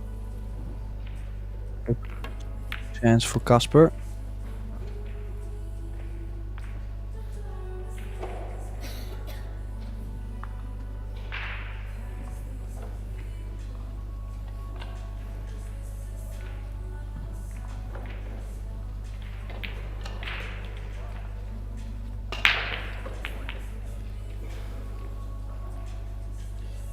Yeah, got nice shape on the 2-ball.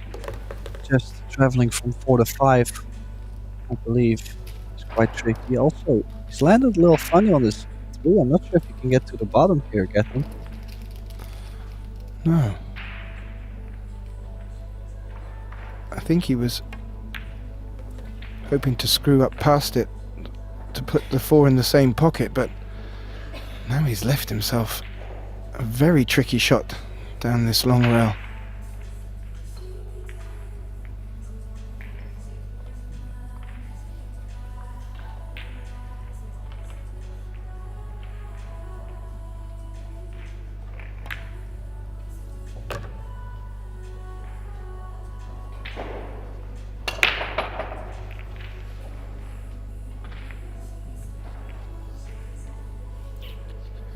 Well, he's done very well. Yeah, excellent shot on the 4, or maybe a little on the 4. Yeah, Tim, and he's screwed that back out and may have a little bit of difficult cueing here on the 6. Nope, looks like he can just reach around the 9 here.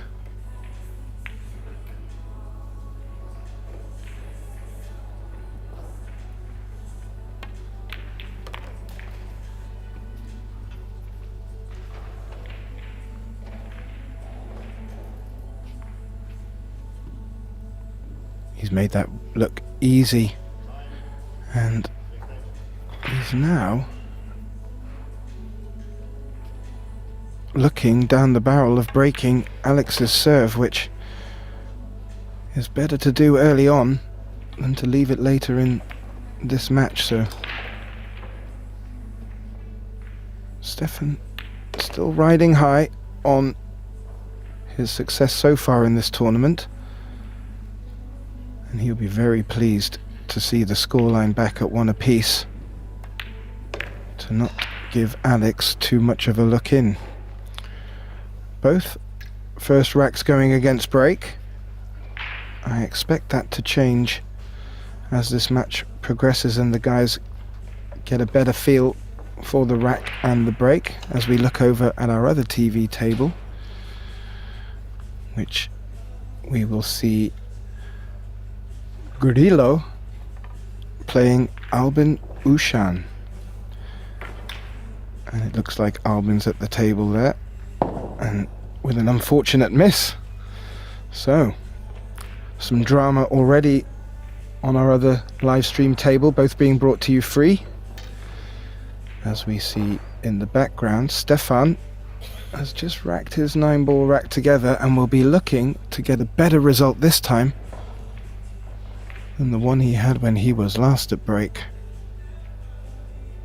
One apiece, race to 9.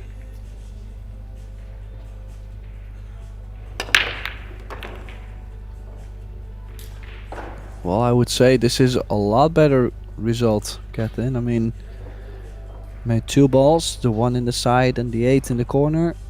A shape on the 2, 3 balls in front of the side, so I think this is a great chance.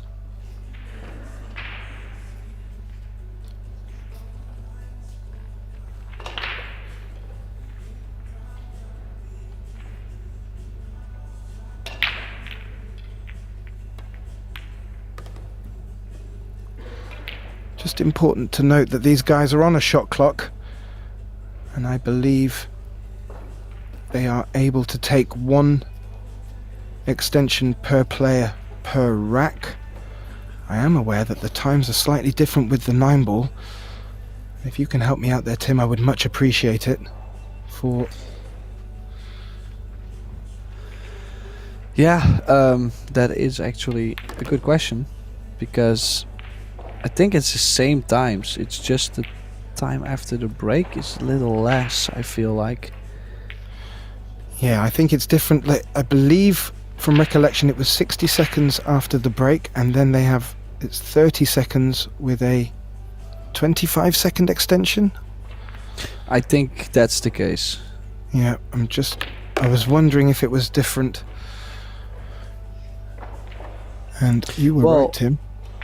We were talking about, or in some other match, we were talking about maybe it would be fair to have slightly more time in 8-ball, or a longer extension, or 2 extensions. But as far as I know, all the disciplines are the same, I think.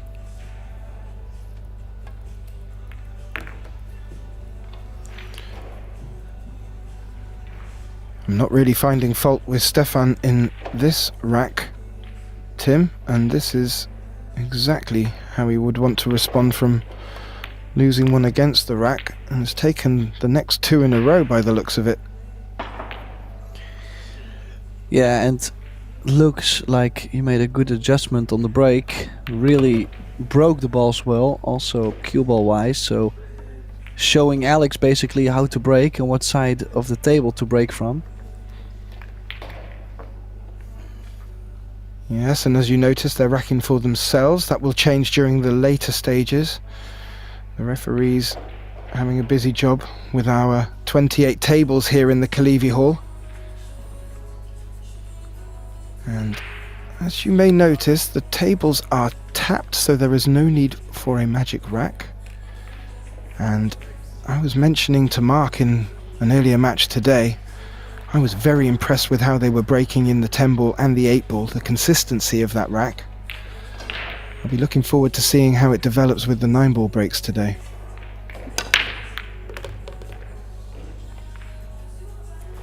Okay, much better break, making the wing ball. 2-ball goes in. The 1-ball dresses up nicely. A little bit of work to do still. If you look at the 4, 5, 6, will be not so easy to get closer to the 5, and also easier to maybe get a little bit too much angle on the 5 to get to the 6. So main thing is to play a good cue ball overall. I mean, everything is available, just easy to fall out of line. It's not really a matter of difficult shots or extremely a lot to travel. So Landed straight on the 4. So draw back possibly to where he is now. Maybe a little bit more. Could also choose to stay on the high side. Would be like maybe draw back like a ball and draw straight over.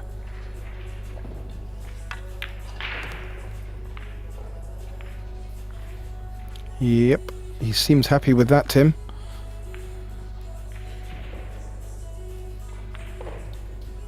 Is the 6 ball just hampering him a little bit there? That, and he's slightly on the wrong side of the 5, so he might have to go forward.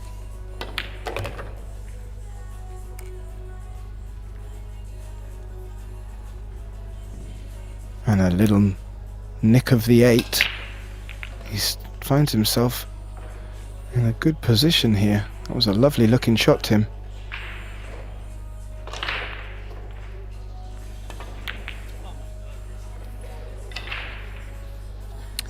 Well, quite some body movement on there.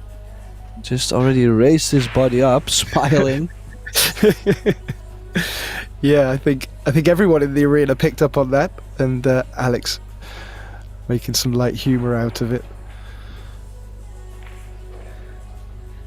Well, he's definitely not a sore loser. Like, of course, everybody hates to lose, but there is some players out there that, you know, they can actually be realistic. You know, they just look at, well, I wasn't queuing too great, or my break was not right, you know, and then they kind of can accept the loss compared to other players. I would say Alex is definitely in that group of players that just tries to take something out of it and continues. Yeah, and that's very good for keeping the mental stability through the game. And yeah, it's always good to see the players having a little smile with each other. We've been blessed with some already the first few rounds of the team event, and the cheering and the high-fiving has been fantastic to witness, and I think it's really good for the event and for the players to have a team event going on the side as well. Good camaraderie between them all. Extension. Yes, indeed. And Alex played safety behind the 8. Not the best save, it's just a slight edge of the 8 to jump over, so you don't need to elevate too much. The accuracy will be better. Jump shot coming up.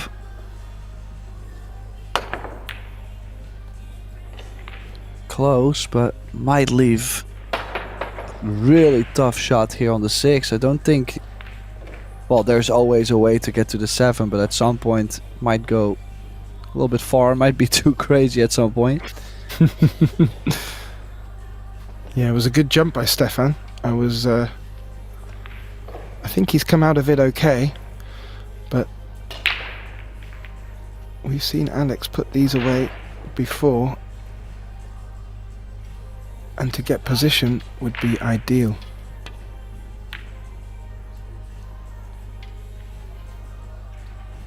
Maybe he thought there was too much traffic in the way, Tim, and elected to play safe. Yeah, I did like this option. I wasn't too sure if he really could have gotten on the 7.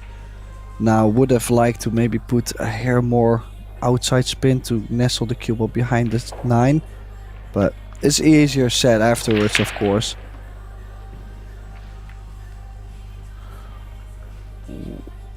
Was probably looking to come behind the 8-9 there, and in fact bumped the 8. And well, Alex has a free look at this 6. There is a nice little gap behind the 7 to put the cue ball if he decides to pursue with the safe, but there is certainly an option to go full-blooded and run out here, so let's see what Alex decides. Oh, it looked like he was cutting the 6. Yeah, but also if you look at how much spin he put on the cue ball, just not a huge fan. No, and the cue ball was teasing that corner pocket. Has it come to Alex's rescue? Let's find out.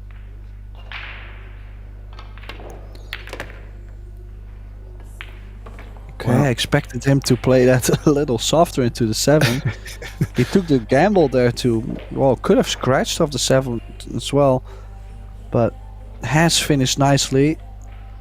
And now just to get on the 8 to take a 2-game window in this match.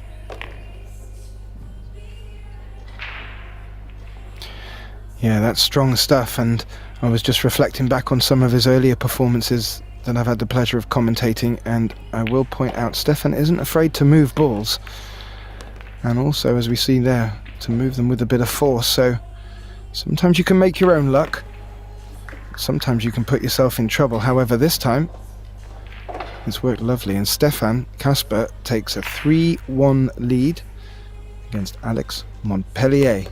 Race to 9, winners qualification of the men's 9-ball here in Tallinn, Estonia. As we take a look over at the other tables, Tim, beautiful hall. Yeah, they really try to make the European Championships and also the Euro Tour to make it look refreshing and something that players are like wanting to play, instead of I have to go there because there is some money. So they've really been trying to make it look like this, in order for players to look at it and say, oh, you know, I'm itching to play. This is looking like I would want to be there.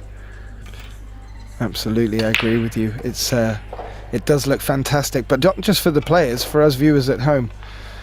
It is a very special place, and the players seem to absolutely love it.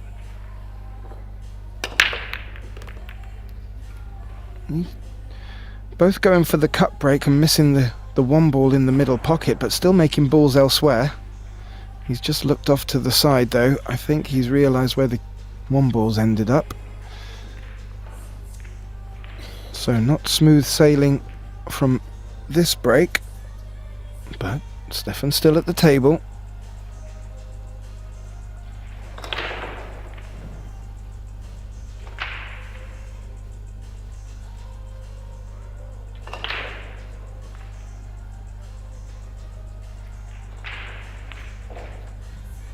Will be interesting to see. It looks like he's not playing the push out. Wants to go 2 rails into the 1.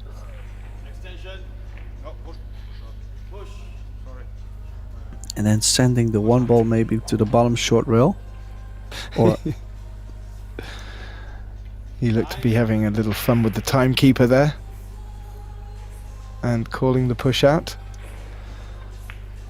Now, with the push out, for our new viewers or those of you who are new to the game, Stefan's now given Alex the opportunity to either take this shot on or give it back to Stefan to deal with. And on this occasion, Alex has elected to take the visit to great effect. That was honestly a pretty good try to nestle the cue ball behind the 2-7. But I mean, pretty good try. It doesn't really count, as he has left Kasper a shot on this 1. And slowly this match could be going completely Stefan's way.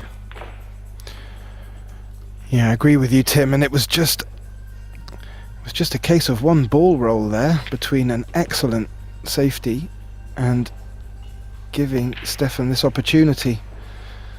Small margins when it comes to 9-ball, Tim.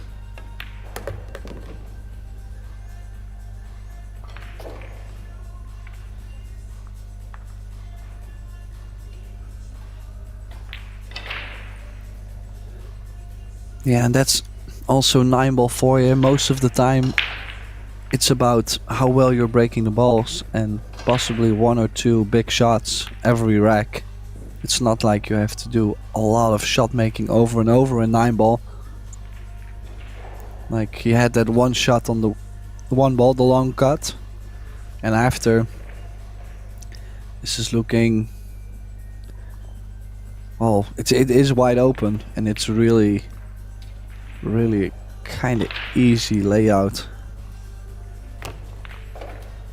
Yeah, he didn't really need to do anything stupid here. Maybe he'll just want to screw back a little bit from this 5 so he can run off one cushion up to this 7.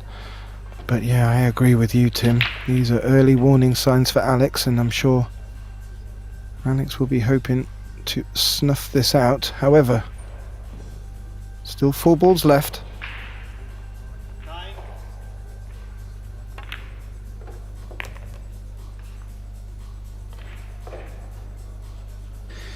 Well, he is on the rail on this 6 ball. We'll have to be careful, probably cutting it a little thinner. No, he took a long shot on the 7. He did land quite straight, so could play for the 9 in the top left in case he is too straight. Could still go off the short rail. Oh, he's played it well. Nicely, little bit of check on the cue ball, little bit of left, just a really small bit. And this 9 to take a 4-1 lead, and definitely tough for Alex at the moment, tough times. Yeah, I agree, and Alex will want to make something happen now here from his break, and as we mentioned before, Stefan has had a very good performance, or is having very good performances so far within this tournament, and he's probably expecting to go deep in this one too. Alex facing a 4-1 deficit. It'll be interesting to see how he responds, and that is a dry break, I believe, Tim. Yeah, and it looked like he hit that break just slightly too thin. And if you look at the layout, he's left Casper almost like a stop shot on the 1, gives him the 2 ball. Maybe slide draw, what is it? Maybe 2 balls. And then another run out possibility for the German, so... Oh! Wow. Apparently he does miss Gethin at times. I've seen him make so many long shots and tough shots that I haven't seen this in a while. Well, it turned out to be a crucial ball to miss. Alex is having a quick survey of the table. 9. And let's see if he likes what he sees. Well, has run already too far on the 2 ball, so we'll have to shoot the 2 in the corner. And yeah, the 8 could prove us wrong, but I don't think he's going to run out here. I mean, the 8, I don't think it does go to the bottom left, so difficult run out, more difficult. It's either the 8 in the center or the 8 in the corner, but sometimes it's laying locked, frozen to the 9 to where they both are not available. No, exactly, and when we had that good camera angle to have a look, I had my eye right up to the screen and I couldn't see the gap, but I think if anything it would be the right centre that the 8 would go, which wouldn't be a bad thing for Alex where the 7 is, to get position on it, so we'll find out in the next few shots if that 8 has a path.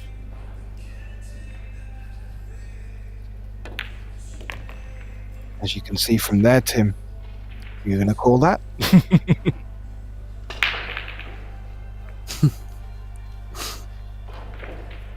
Yeah, it did look tight. A little awkward queuing for Alex here as well. Probably didn't want this. Oh, he's missed 6. Yeah, and that is a very untimely miss. He got back to the table after a dry break and Did a lot of the hard work there by all accounts.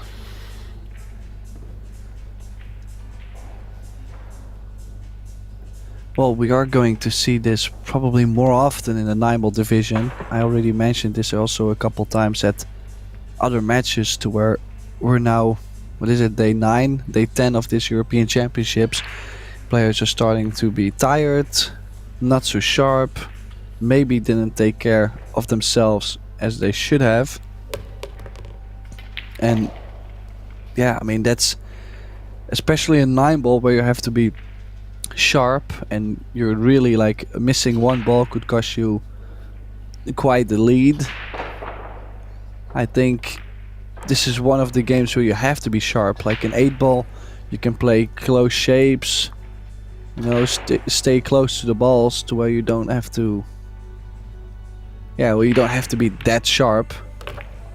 But in 9-ball, you'll have to shoot more often, like the 6-ball Alex had, jacking up or doing more with the cue ball. And then if you're not feeling so great or tired or out of stroke, it can cause you to miss balls. Do you think our canny team at Predator put the 9-ball on at the end just for those reasons? That would be interesting. Well, I know that the 9-ball has always been the final discipline of the European Championship, so I mean, I hate to bring it to you, but they didn't do it on purpose. Maybe the Epbf did 20 years ago. No such conspiracies. However, yesterday was an interesting situation, Tim, when we saw a player take a break, and just as they returned from their break, their opponent got up and took their break at the same time. And it just felt like a bit of mind games was going on there. We were thinking about calling it timeout gate. But it added a little bit of excitement to the match, although the match itself was rather exciting regardless. Now, this is the first time I think Stefan has broke and has tied up 2 balls. Is he looking to see if he can hit that and the 3 will kick over into the corner pocket? That would be a bit ambitious. Well, I mean, you could think of it to where if the 3 does not drop, it might still go back to the short rail.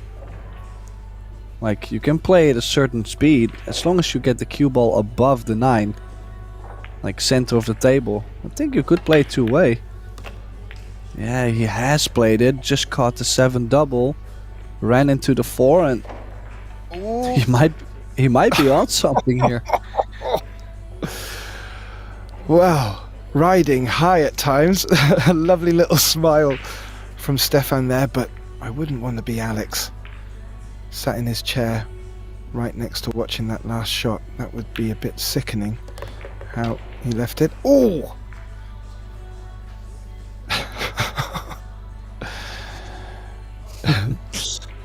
Well, I gotta say, there's one saying which I feel is completely Alex at the moment, and I think it is, when it rains, it pours, because things are really not working out for Alex at the moment. And then Casper, I think how he also got the shape from 3 to 4, I mean, kind of fortunate, but yeah, in the end, he's getting the job done, so just tough times.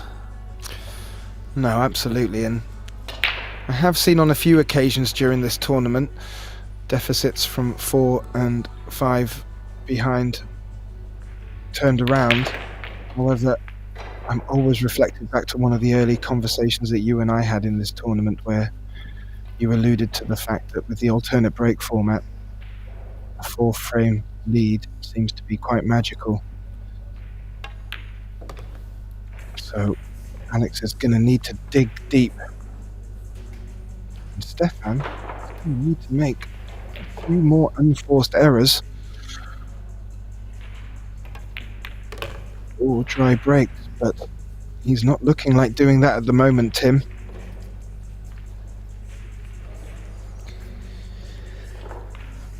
Yeah, I mean, Stefan is a very solid player. I mean, he is just very stable. Like I mentioned, he doesn't really do a lot of wild things. I was actually surprised he did play that 3 off the 7, I believe it was. Because usually you would see him play safe there, but yeah, Alex is just trying to take it, you know, and enjoy the game, because he's also knowing that things aren't looking too great for him at the moment. And it's also, if you look at his break has been struggling a little bit too, so tough to make a comeback, especially now down 5 games. Yes, I have to agree with you there, Tim. Alex may have other ideas, making the 1 ball on his cut break. How's your luck on the 2?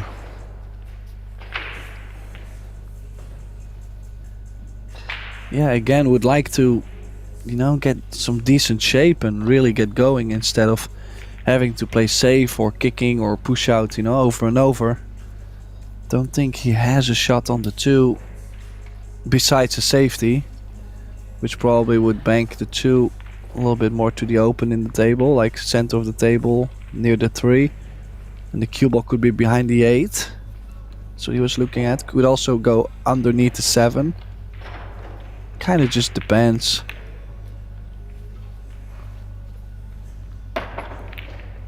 Oh, there might be a window on this too. I think that might be on. Not too sure what he exactly tried to play there, because the 2 probably was supposed to get to the top short rail, and I really would not want to make the 2 ball earlier, like with a bank or anything. So 1 big shot here on the 2.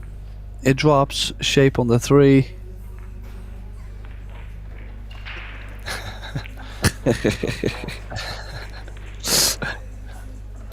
Great For a spirit. second, for a second he had me there. I thought he was gonna forfeit the match or anything. So I was a little bit scared, because we would be jobless, you know, we would be done.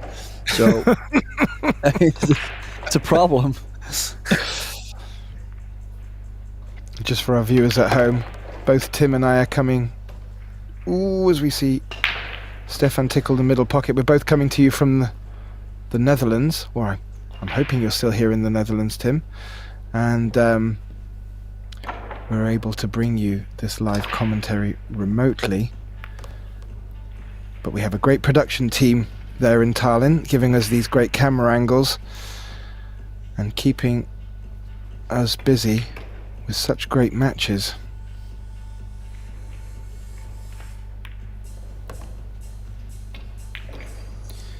Yeah, in the meantime, Casper just doing Casper things, I guess.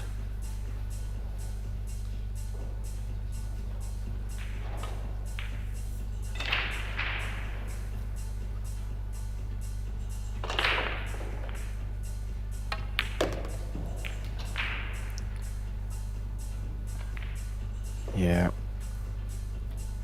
Looking very much in stroke, Tim.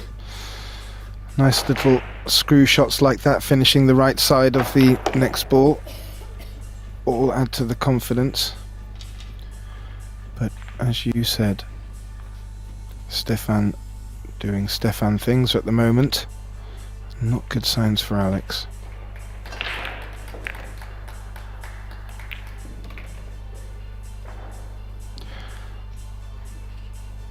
But still double elimination, Tim.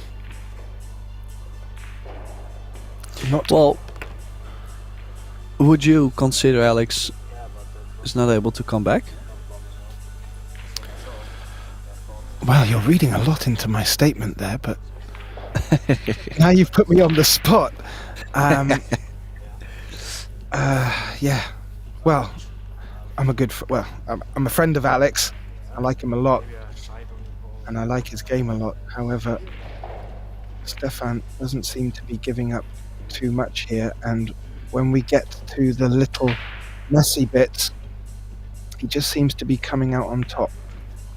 I still think there's every opportunity for momentum to shift, and I do believe Alex has the competency to do it. However, he keeps coming back to this alternate break, Tim, and it's proving to be doing exactly what we enjoy alternate break doing, which is keeping the matches,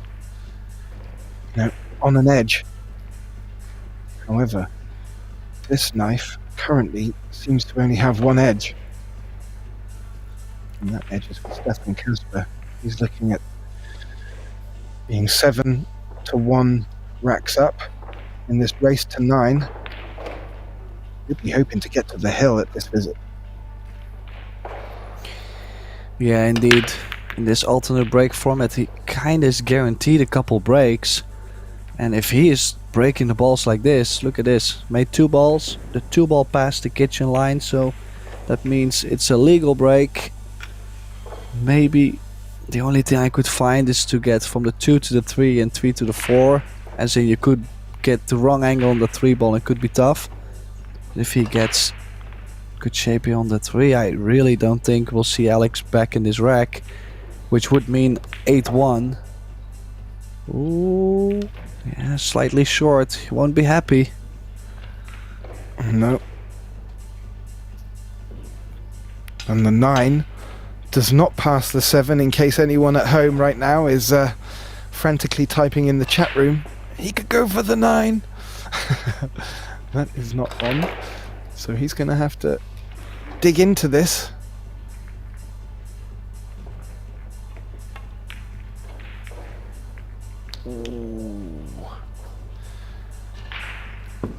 Do you think he went for the gap more than the pot there, Tim, or was that just a lapse in judgment? A little bit of both. I mean, it was not a hanger by any means. It was quite the cut. The fact that he had to hold the cue ball with that kind of stroke is also sensitive, so it can throw you off a little more. So, yeah. I mean, on the other side, he hasn't missed too many balls. What has Alex done here? Oh, wow. That's not what you want to see. And a little exchange of words between the players. Again, all in good spirit.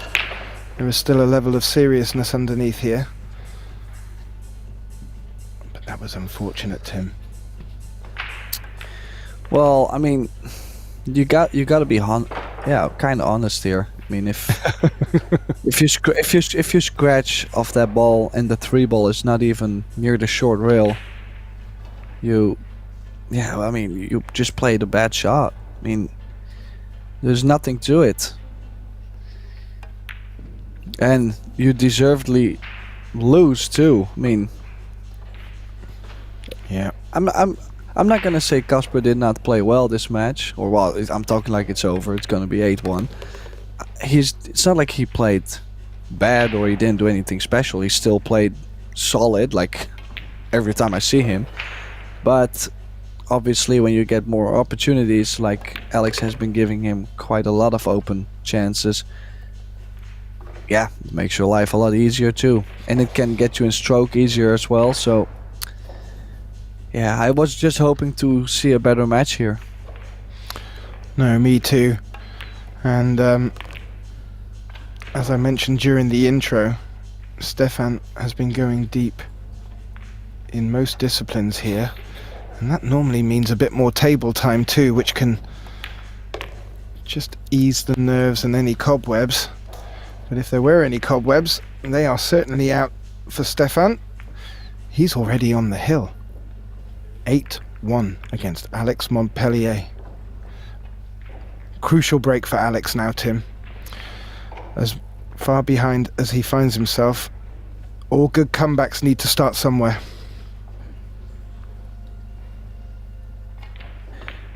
Well, let's see if he tells himself, whoa, if I still manage to come back in this match, how crazy would that be? You know, that kind of attitude, or, well, I'm gonna break the balls and we'll see what happens. You know, that, I mean, it could be 2 ways, and this won't be good. No. No, not at all. 7 is blocking that too, though.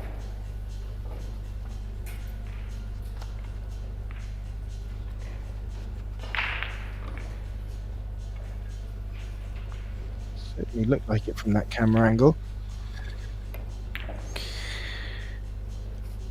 Yeah. Is he looking mean, to as put you this can in the see- center and bump into the 6 somehow? I'm not too sure. Just trying to look at that angle.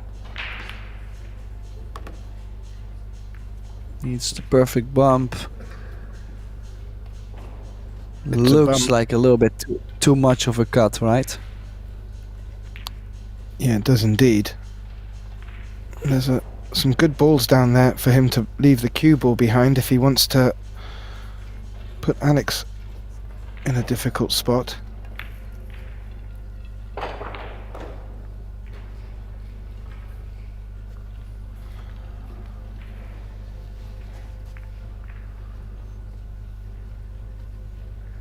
Cue ball. I don't really mind the jump. I mean, as long as you land just right behind the 4. Gotta elevate maybe a little bit more, but I don't mind it too much.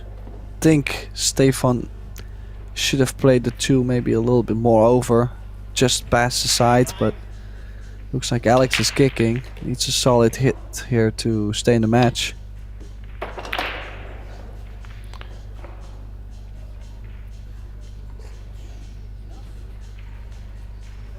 Well, I think got that the solid hit. classifies as a solid hit, yeah. Yeah, you called it. He did get it. How much of the 2 can he see? And again, a good bit of banter between the players. That may suggest that he can see this 2 ball. Oh, I he went for kind the of early think finish. I was gonna say, I think he went a little bit all out there. Wow, look at this leave. Oof. Tough shot.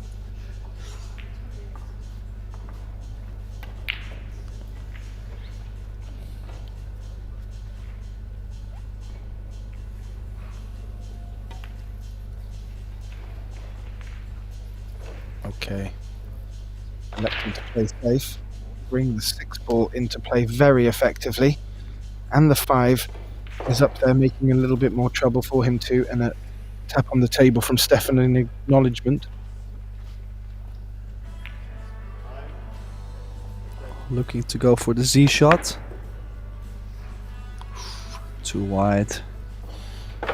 Indeed. And that's ball in hand for Alex. He's going to need to start making it happen now, if at all.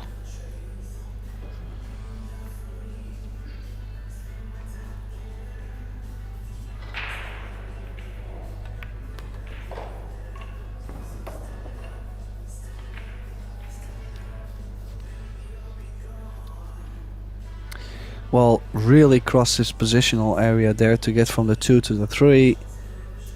And then, yeah, you just have to rely a little bit more on the speed of the cue ball.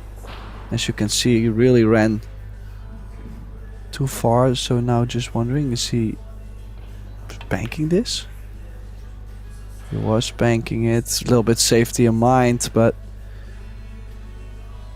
Is it? yeah, just there might be the window. No, I think he's got the hook. It might be tough to hit over the short rail as well. Yeah, I was just wondering if he needed to swerve it a little bit around the 9 there. The right-hand side of the 9. Oh, I think that's what he went for. He just hit it a bit too hard to get the grab on this Aramith, on this Simonis Cloth, and I'm not picking up everything they're saying, Tim, but it's good to see.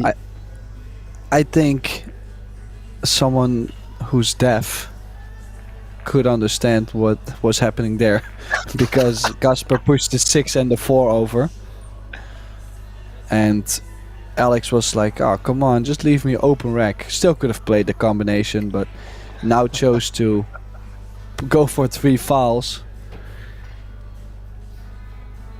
Yeah, not too sure about that decision, but I mean, you gotta understand too, most of the people would say, well, why is he acting so funny, why is he playing this safety, etc, etc. But you have to realize you're down 8-1 against the current European 8-ball champion. You feel like you probably are playing like not by any of your standards. So you gotta take those things into consideration. Yeah, and it looks like Stefan has got away with it a little bit there too as well.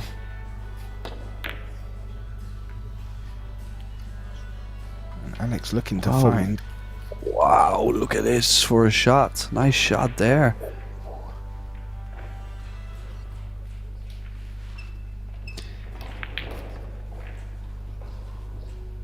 Okay, Stefan going airborne, Tim.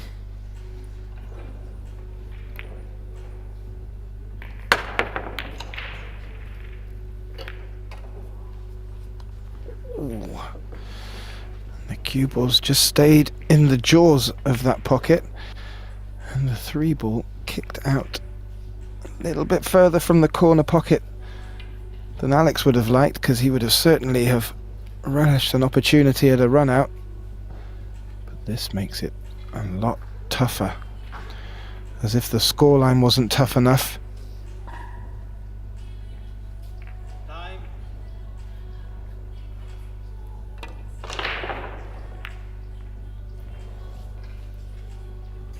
Try to push the 3 over to the top short rail.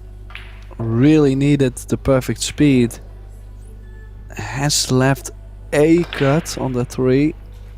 Just a future on the 4 ball, I guess, will be tough. And the cue ball will come down this way. In what sort of direction? He hit that hard enough that I think he felt he was going to go into them, but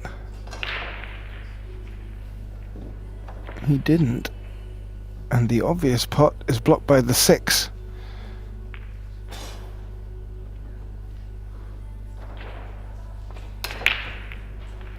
Being 8-1 up now, would you feel he may think of something a little bit flamboyant?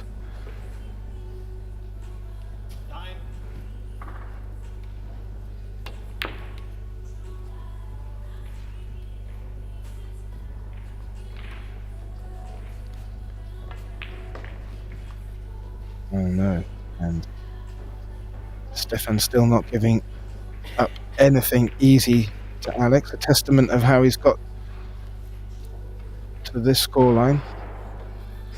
Well, he's really treating this score as a true professional. I mean, he's just wanting to get this match over with and probably go get something to eat and relax, because he'll be qualified for the last 64.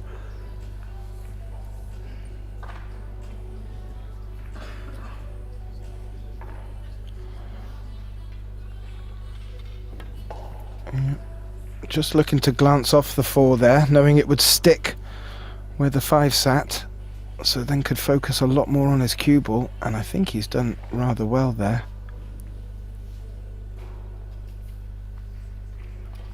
And it's the 9 blocking all of it.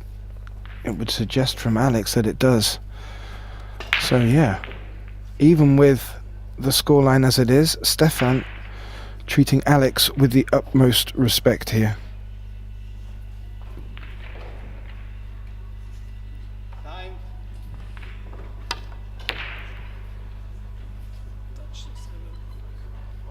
Oh, 4 rails. Didn't get there. Still hasn't left Stefan a shot here, so it's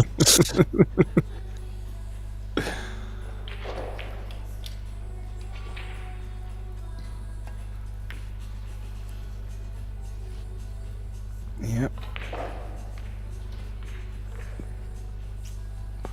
And this is probably the loosest one we've seen of the last few shots. still, I mean, I'm still not going aggressive here. I feel like you're queuing over the 7, you have to cut the 4, and you have to play it so soft. This is super scary. If he makes this, it's one heck of a shot. Well, he did play safe there. Really didn't go for the shot in case people wouldn't know.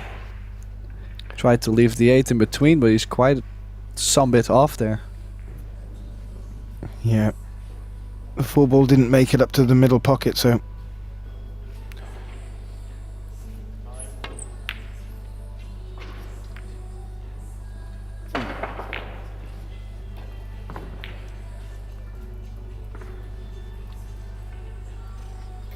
And this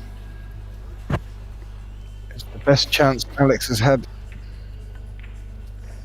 in this rack, but with the cue ball so close to that cushion, he's going to put a stroke on this.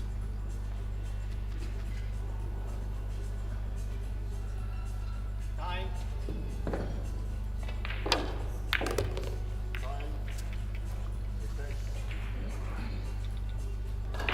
Oh, no. Him. He played cushion first, I think. Yes, yes, he did.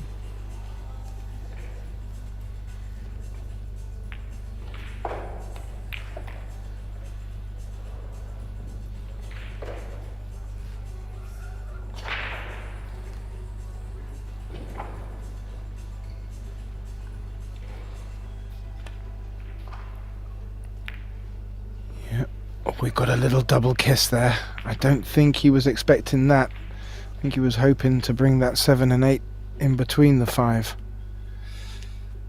A little bit careless. It was a tricky shot.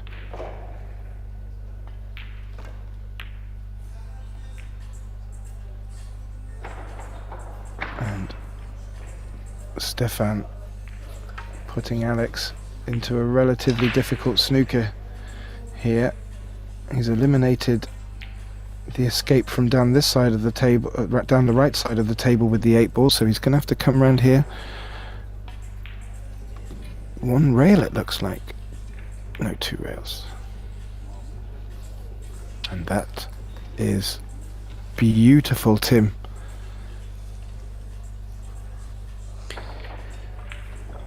Well, just wondering, this rack is lasting so long and it's a true battle. Just wondering why this whole match is not really like this. Like, we've seen a not so great display, and then now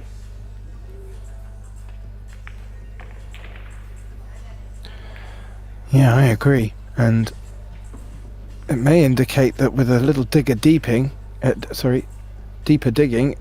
Alex could have made a bit more of a match of this, and maybe could still make a match of it yet. He certainly finds himself up against it, but he's played that shot nice. well, if you can get to like 8-4, then you might play a guy that starts to think like, oh, he's slowly coming back, like that kind of feeling. Yeah. And then a couple of rolls or a couple of little things that go against you, and you might start asking even more questions. So this will be a good, I would say scrappy, but it's not been scrappy. There's just been very good safeties and no real clean opportunities. But this will be a good one for Alex to nick back. The cue ball kept rolling.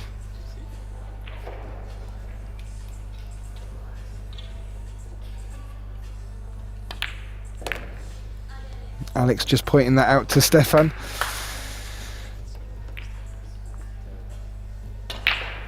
And we now see Alex trailing 8-2. And Stefan to break. Alex will be looking for an opportunity to get back to the table there. As we just take a look over at our other stream table. And that is being played between Alban Ushan, and I'm just trying to find his opponent's name. It is the Portuguese João Grillo.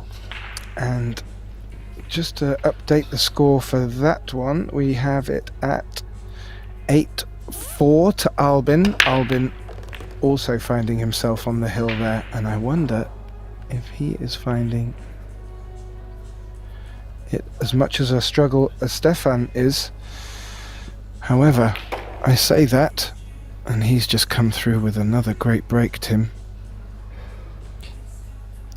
Yes, he has. He made 3 balls on the break. So really didn't need any balls in the kitchen. Still got 3 balls in the kitchen. So definitely this, if he breaks the balls like this, why would he not be in for another huge run in this last discipline? Yeah, I agree.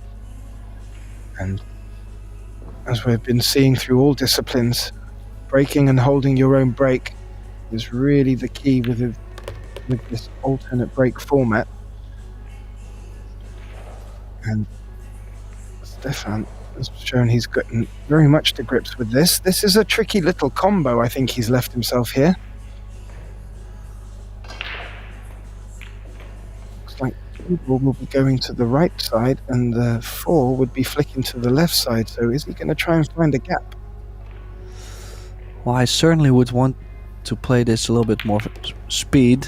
I wouldn't play it too soft. If he makes a 4 at the same time, look at his shape on the 7. Yeah, and a little grin from Alex. Well, I mean, let's be honest. Alex really did not put on a great performance, and Stefan did what Stefan does well. Of course, at the moment I say that, he runs too short on this 9 and makes everything a little bit more tricky. But overall, yeah, just solid for Stefan, not so solid from Alex. This 9 to get to the last 64.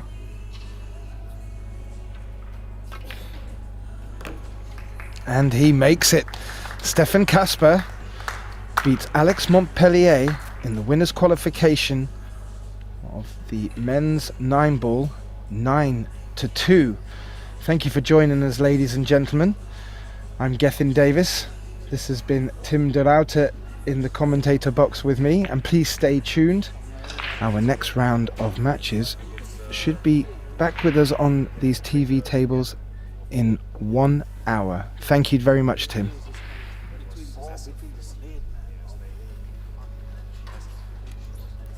Was about, I think, 10 centimeters. Okay, yeah. It's a slate. It's a slate. Yeah, see? Slate. Slate is all. You feel with the ball.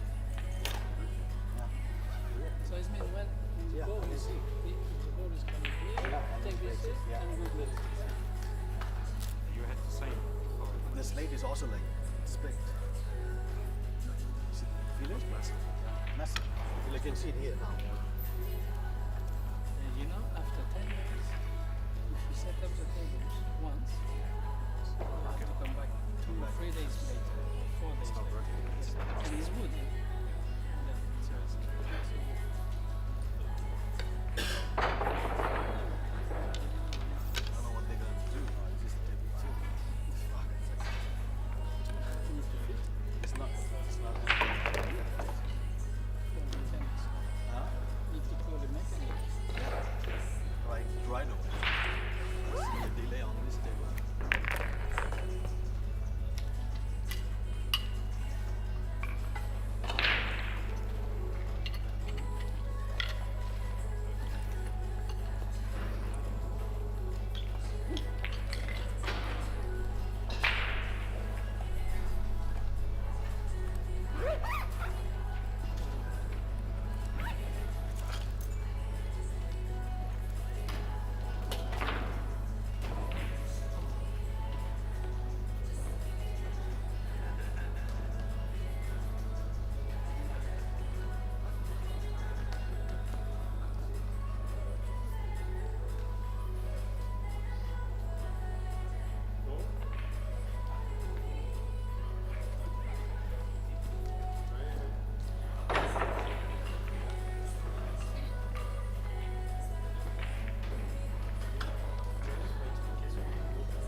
practicing.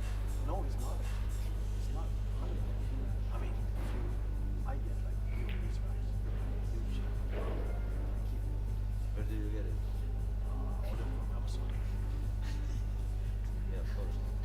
There ain't that many bees over there, right? Huh? There ain't that many bees. But actually, the compound, it's a really like yeah, no problem.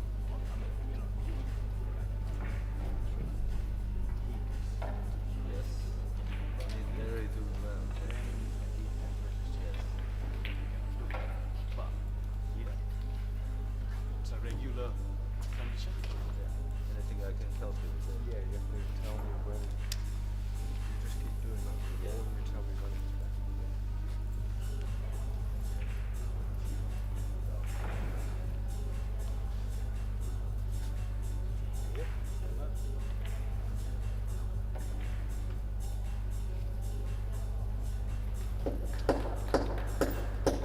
Stop, stop.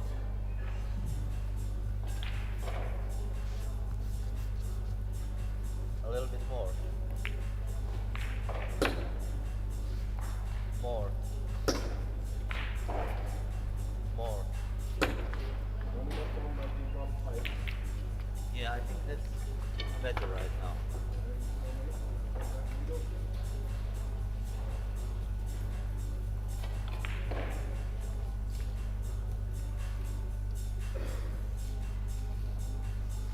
Like this part here.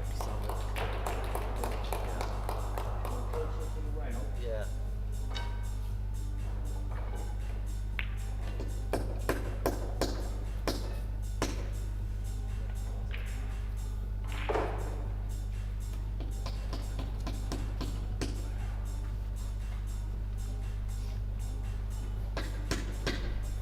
It's only like 5 centimeters, you know, the spread.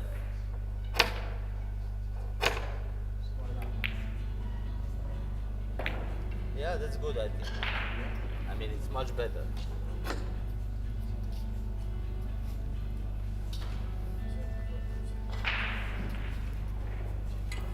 There's nothing here, nothing here.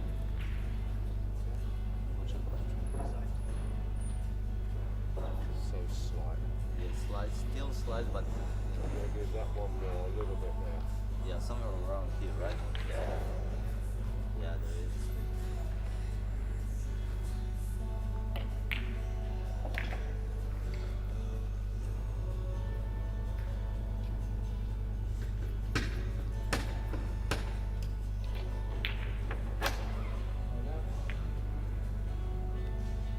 It's still.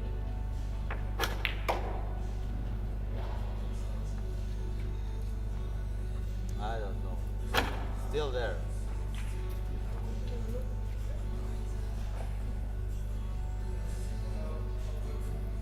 Here it's okay, but here it's still.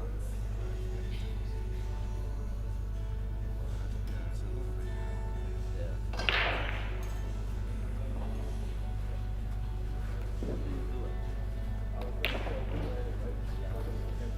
Veggies. Yeah, it's tough.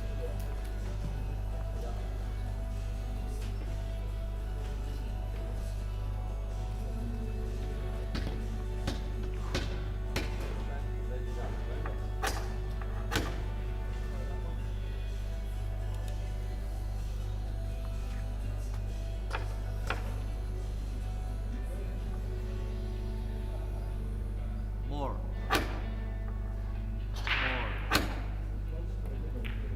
Now it's, I would stop now.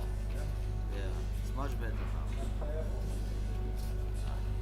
I would say yes.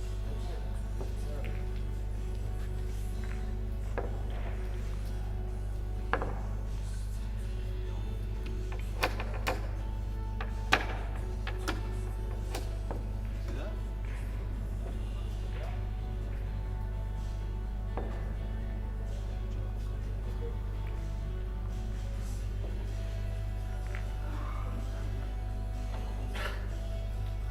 Yeah, it seems like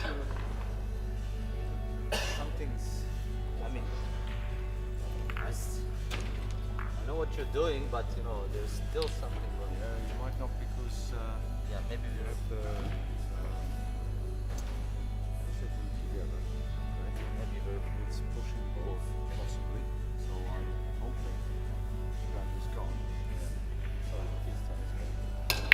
Yes.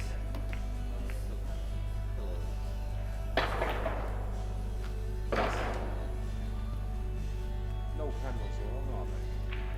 They're not screaming now, are they? Actually, they have it like overlay, right? They're all white.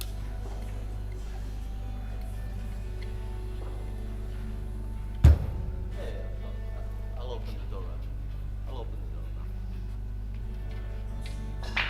Yeah, sure. Okay, no problem. Yeah, sure. Interest, please help.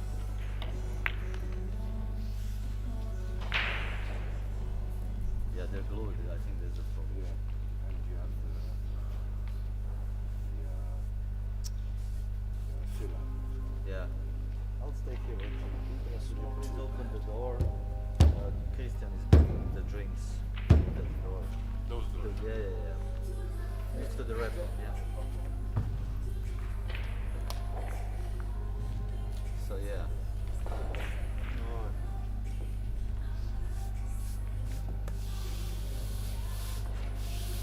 Now I understand, yeah. Now you know what's the problem. So making a single slate is it's ups and downs. So Yeah. This is a single slate. no, No, but it's Three made. slate or two it's 3 slates but they're glued together. glued together. So it comes in three and then you guys glue together.